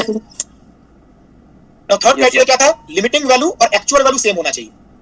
तो जब हम x इक्वल टू 0 की तरफ अप्रोच करेंगे तब जो वैल्यू आएगा वो लिमिटिंग वैल्यू है, और लिमिटिंग वैल्यू कितना आया है? 1। और x इक्वल टू 0 पे फंक्शन का एक्चुअल वैल्यू कितना है?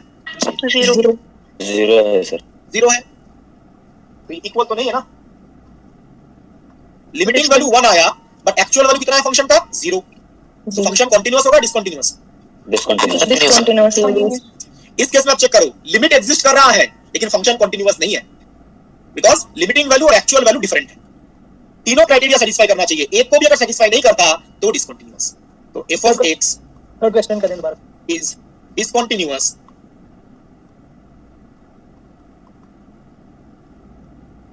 at x equal to 0.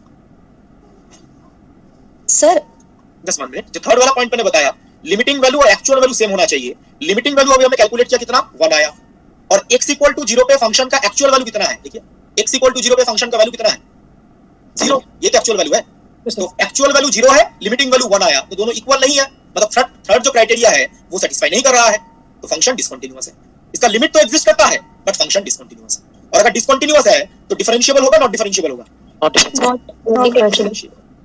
और कुछ चेक करने की जरूरत नहीं है. डिसकंटीन्यूअस नहीं है तो डिफरेंशिएबल तो हो ही नहीं सकता.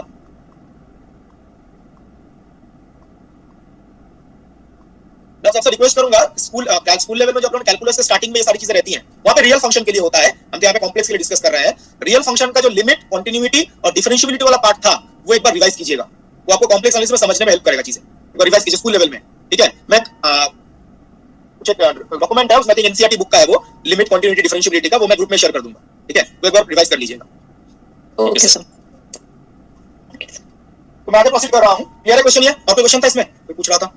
सर ये फर्स्ट पॉइंट का बेसिक मतलब यही है कि fx मतलब जो भी हमें दे रखा हो कंटीन्यूअस बोलने के लिए, जिस पॉइंट पे कंटिन्यूटी शो करनी हो, उस पॉइंट पे कोई ना कोई डेफिनेट वैल्यू होनी चाहिए. बिल्कुल, एक फाइनाइट वैल्यू आना चाहिए. ओके ओके इनफाइनाइट नहीं होना चाहिए. Okay sir. सर अगर हम x इक्वल टू -1 पुट करते हैं तो वो डिफाइन नहीं होगा ना. x equal to -1, x equal to -1 पे log 0 not defined, right? Okay. तो x इक्वल टू -1 पे कंटीन्यूअस होगा डिसकंटीन्यूअस होगा? कंटीन्यूअस. अगर x इक्वल टू -1 है तो x इक्वल टू -1 पे log 0 आ जाएगा ना. log 0 तो नॉट डिफाइंड होता है, तो ये फंक्शन क्या x इक्वल टू -1 पे डिफाइंड है? No sir. डिफाइंड नहीं है. तो अगर डिफाइंड ही नहीं है तो फर्स्ट क्राइटेरिया तो सेटिस्फाई नहीं करेगा. बाकी चेक करने का क्या जरूरत है? Hello sir. ये भी हो सकता था ऐसा कोई क्वेश्चन पूछ लिया जाए, ये फंक्शन थोड़ा बदलना पड़ेगा, सॉरी ये रेंज थोड़ा बदलना पड़ेगा. ठीक है, अगर सेम क्वेश्चन अगर यहाँ पे पूछा जाता कि x नॉट इक्वल टू 0 ना हो के x नॉट इक्वल टू 1 होता सपोज यहाँ पर, और पूछा जाता 1 पे कंटिन्यूटी चेक कीजिए, तो 1 पे ये डिसकंटीन्यूअस है, -1 पे, सॉरी -1. हाँ बताइए. सर क्लास ओवर हो गई क्या? नहीं सर अभी हमने x इक्वल टू 0 को हमने रेफरेंस लेके किया सारा कुछ. यदि इसको यदि सेटिस्फाई जैसे करता है, यदि ये कंटीन्यूअस कहलाएगा, तो क्या वो x इक्वल टू सारे वैल्यू के लिए कंटीन्यूअस कहलाएगा? बिल्कुल नहीं. कंटिन्यूटी हम पर्टिकुलर पॉइंट के लिए चेक कर रहे हैं. अगर कंटीन्यूअस होता तो x इक्वल टू 0 पे है, बाकियों के लिए वैसे ही अलग-अलग पॉइंट के लिए अलग-अलग होता है. वो फंक्शन के फॉर्मेट पे डिपेंड करता है, ऐसे जनरल कमेंट करना पॉसिबल नहीं. सर ये जो पहला पॉइंट है फिर से एक्सप्लेन कर दीजिए प्लीज, मेरा इंटरनेट का कुछ पहले पॉइंट का मतलब है फंक्शन का वैल्यू उस पॉइंट पे फाइनाइट होना चाहिए. जहां पे आप कंटिन्यूटी चेक कर रहे हैं वहां पे फंक्शन का वैल्यू फाइनाइट आना चाहिए. सर यहाँ x इक्वल टू 0 पे तो ये इनफाइनाइट हो जाएगा ना. आप इनफाइनाइट है. x इक्वल टू 0 पे 0 है. हां ओह सॉरी ठीक है. x नॉट इक्वल टू 0 के लिए ना ये. तो ये सेम कांसेप्ट हम कॉम्प्लेक्स फंक्शन के लिए भी यूज करते हैं. Same concept. तो continuity of a complex function, तो क्या बोला गया है? A complex function f of z is said to be continuous at z equal to z naught if first condition function जो है वो z equal to z naught पे defined होना चाहिए, मतलब फाइनाइट वैल्यू आना चाहिए. इनफाइनाइट नहीं आना चाहिए, कोई फाइनाइट वैल्यू आना चाहिए. पॉजिटिव, नेगेटिव, इंटीजर, फ्रैक्शन कुछ भी आए बट फाइनाइट आना चाहिए. सेकंड कंडीशन, लिमिट एग्जिस्ट करना चाहिए. लिमिट एग्जिस्ट करने का मतलब limiting value should be path independent. And third condition, actual value और लिमिटिंग वैल्यू सेम आना चाहिए. This is the limiting value of the function and this limiting value should be equal to actual value. देखिए तीनों जो criterias बताए गए वो exactly real function के लिए जो बताया गया उसके साथ सेम है. जो रियल फंक्शन के लिए बताया गया एग्जैक्टली सेम है. जस्ट वहां पे x था, यहाँ पे x के बदले z है, कॉम्प्लेक्स वेरिएबल. ठीक है ना? Clear everyone? Yes sir. चलिए फ्रेंड्स को थोड़ा बताइए. स्क्रीनशॉट ले लीजिए, ये बाद में नोट्स को मिलेगा, इसे लिख लीजिए. स्क्रीनशॉट ले लीजिए. एक मिनट. Okay sir. मैं सही बताऊं, मैंने ना ये चीजें पीपीटी में इसलिए लिख के रखा है थोड़ा टाइम बच जाए. अदरवाइज मैं सारा अगर लिखूंगा ना तो काफी टाइम चला जाएगा. तो टाइम थोड़ा बचाने के लिए मैंने ये सारे पॉइंट बाय पॉइंट लिख लिए, तो टाइम बच जाए इसलिए. तो एक एग्जांपल डिस्कस करते हैं. Please try this question. जैसे रियल फंक्शन के लिए डिस्कस क्वेश्चन सॉल्व किया था, सिमिलर मेथड.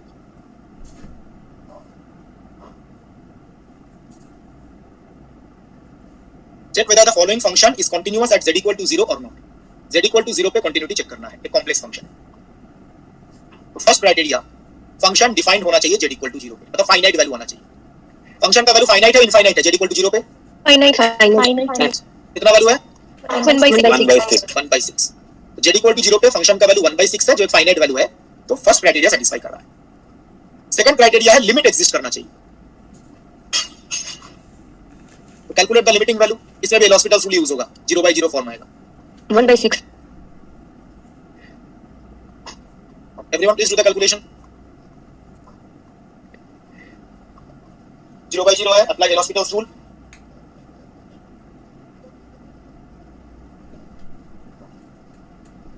तो 1/6। 1/6 राइट। लिमिटिंग वैल्यू आएगा 1/6, इसका मतलब लिमिट एग्जिस्ट कर रहा है।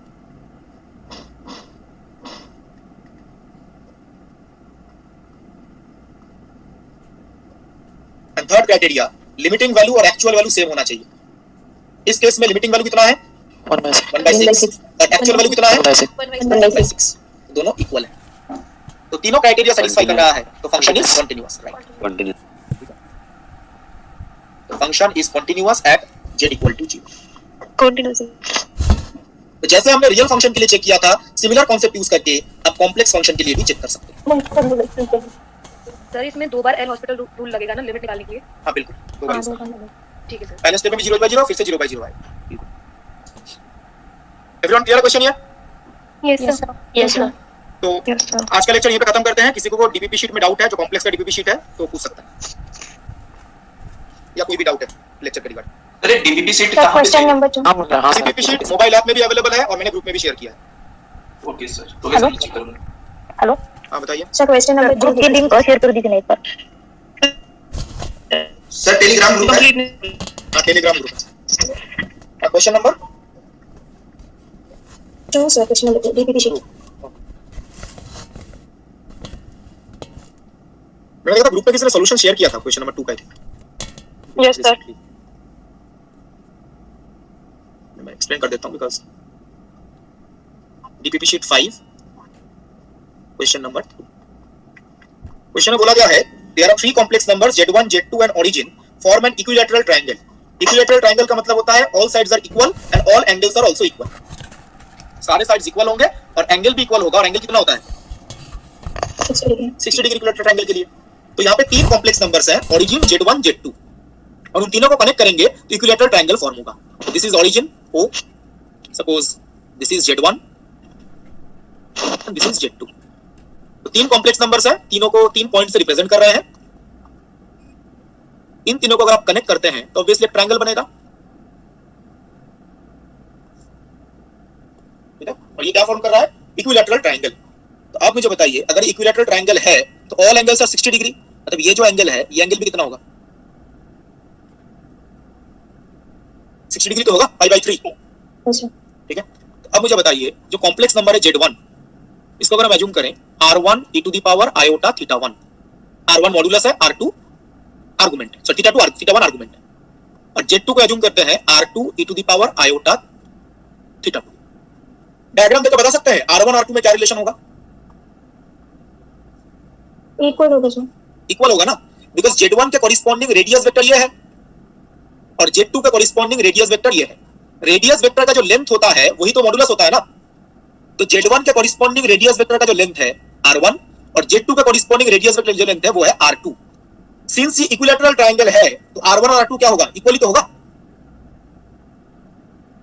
बिकॉज़ इक्विलैटरल ट्रायंगल है, ऑल साइड्स आर इक्वल, तो r1 और r2 इक्वल होगा। इसको हम मान लेते हैं, दोनों को r मान लेते हैं, इक्वल है तो r, r2 को भी r। अब मुझे बताइए ये जो आर्गुमेंट है, suppose this angle is theta, ये थीटा किसका आर्गुमेंट होगा? z1 का z2 का? z1 का रेडियस वेक्टर जो है रियल एक्सिस का जिस एंगल पे होता है उसी को तो आर्गुमेंट बोलते हैं ना। तो z1 का आर्गुमेंट होगा थीटा, इसको लिखते हैं। तो बता सकता है z2 का आर्गुमेंट क्या होगा? Theta plus π/3। Theta plus π/3। z2 के लिए जैसे z1 के लिए ये एंगल है, z2 के लिए तो ये एंगल होगा ना पूरा, लुक एट द पॉइंटर। तो ये एंगल कितना होगा थीटा प्लस π/3। तो z1 का आर्गुमेंट अगर थीटा है, z2 का होगा थीटा प्लस π/3। और π/3 कहां से आया? बिकॉज़ ये इक्विलैटरल ट्रायंगल है, इक्विलैटरल ट्रायंगल में सारे एंगल्स क्या होते हैं, इक्वल 60 डिग्री। तो ये थीटा और ये थीटा प्लस 60 डिग्री, ठीक है। जस्ट चेक कर लीजिए कौन सा रिलेशन सेटिस्फाई कर रहा है, z1 z2 जो गिवन है कौन सा रिलेशन सेटिस्फाई कर रहा है। अगर ऑप्शन देखें आपको बेसिकली ये 3 टर्म कैलकुलेट करने हैं, z1 square Z1 square calculate करेंगे तो आएगा r square e to the power iota 2 theta. Options में ये टर्म्स गिवन है, मैं इसलिए वही कैलकुलेट कर रहा हूं। Z2 स्क्वायर ये आएगा r square e to the power iota 2 theta plus 2 pi by 3 and Z1 Z2 इन दोनों का प्रोडक्ट ये आएगा r square e to the power iota 2 theta plus pi by 3। तो जस्ट चेक कर लीजिए कौन सा ऑप्शन सेटिस्फाई कर रहा है। ठीक है, अब देखिए ऑप्शंस में यही गिवन है, Z1 square, Z2 square, Z1 Z2, ये रिप्लेस कीजिए और देखिए कौन सा रिलेशन सेटिस्फाई कर रहा है। ओके कौन ऑप्शन सेटिस्फाई करेगा। ठीक है सर, क्वेश्चन 7 एक थोड़ा सा हिंट कर देंगे। बताओ सर, क्वेश्चन 7 बता रहे सर आज से क्लास से थोड़ा डाउट था। 7 हिंट देते बता। तो डीबीपी शीट 5 का क्वेश्चन नंबर 7 है, x plus iota y। Telegram पर किस नाम से लिंक है जी आपका? मैंने लिंक शेयर कर दिया अभी चैट बॉक्स में। ग्रुप नेम से आप ऐड नहीं कर सकते, लिंक से ही आपको ऐड होना पड़ेगा। मैंने लिंक शेयर किया है, उसमें लिंक क्लिक कीजिए, ज्वाइन हो जाएगा उसमें।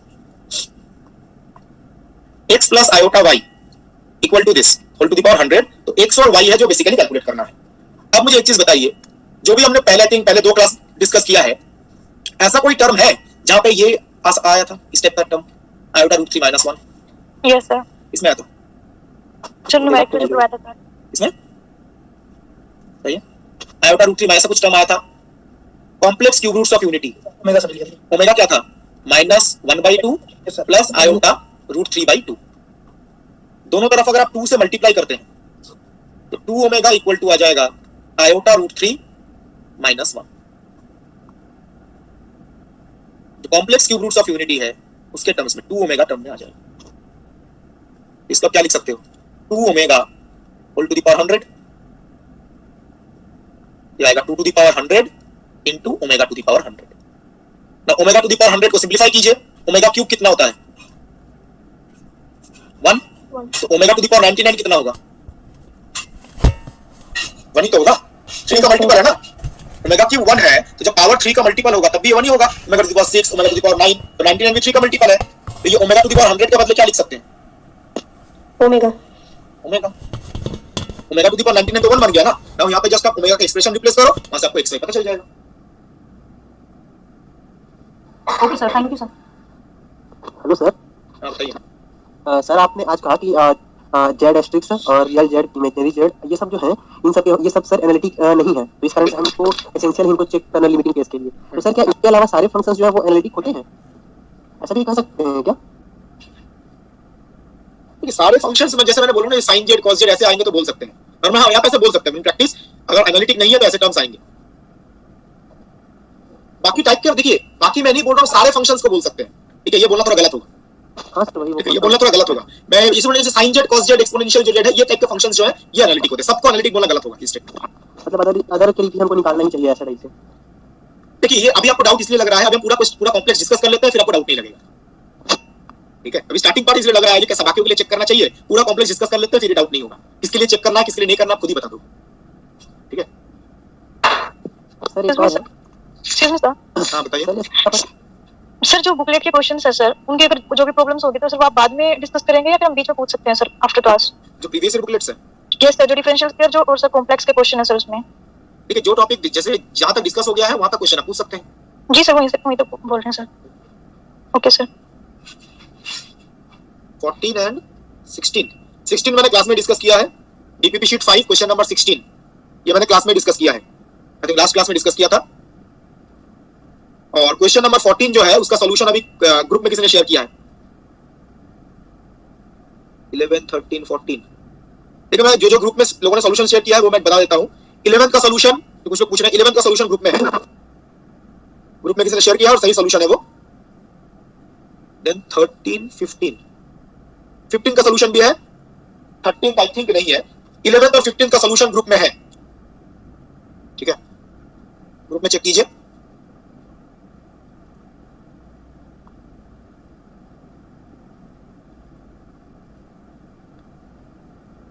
जो 13th है इसमें देखिए जो आपको यूज करना पड़ेगा, तो मुझे बताइए iota plus iota square plus iota to the power iota cube plus iota to the power 4, इन चार का अगर हम सम लेते हैं तो देखिए आयोटा स्क्वायर होता है -1, आयोटा क्यूब कितना होता है माइनस आयोटा, और आयोटा 4 होता है 1।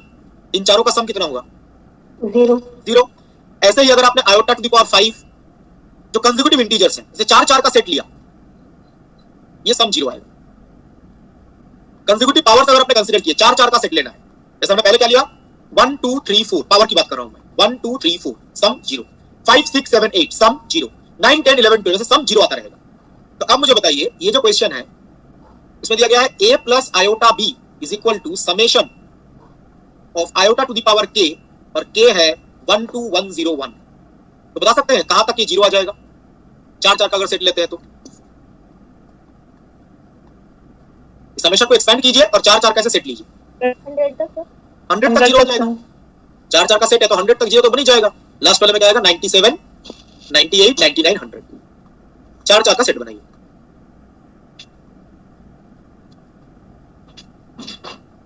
एक्स्ट्रा टर्म क्या बचेगा आयोटा टू द पावर 101। अब जो आयोटा ही है तो यहां पर ये सारे टर्म 0 बन गए जितने भी हैं, और बचा आयोटा टू द पावर 101। तो इसको आप ऐसे लिख सकते हैं iota to the power 100 into iota. Iota to the power 100 को आप लिख सकते हो iota to the power 4 whole to the power 25। Iota to the power 4 1 होता है तो ये पार्ट तो बन जाएगा 1। बेसिकली आंसर आएगा आयोटा। इसका मतलब a plus iota b is equal to iota.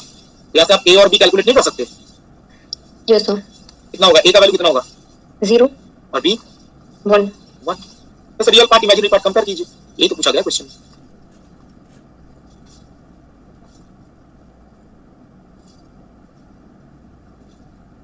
Question number 3 में इतना क्या दिक्कत है, क्वेश्चन नंबर 3 तो आसान है।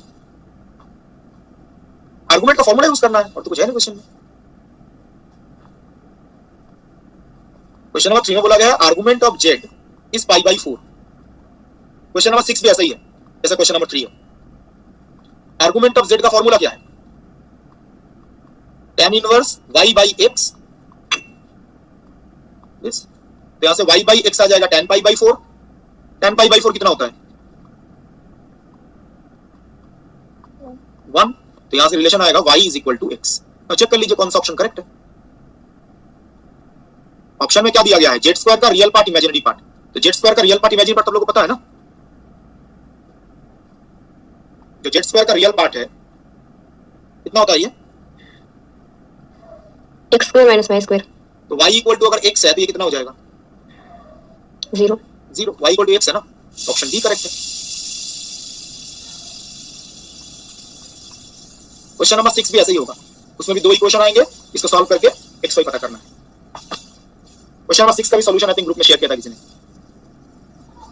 जो ग्रुप में है उसके जो सॉल्यूशन शेयर किए गए जो एग्जैक्टली करेक्ट सॉल्यूशन है वो ग्रुप से देखिए, मैं मेंशन कर दूंगा, ठीक है। तो question number 6, question number 11, question number 14, question number 15 इनके सॉल्यूशन ग्रुप में अवेलेबल है, और जिन्होंने भी शेयर किया है वो एग्जैक्टली करेक्ट सॉल्यूशन है, मतलब करेक्ट मेथड यूज किया है, तो आप देख सकते हैं।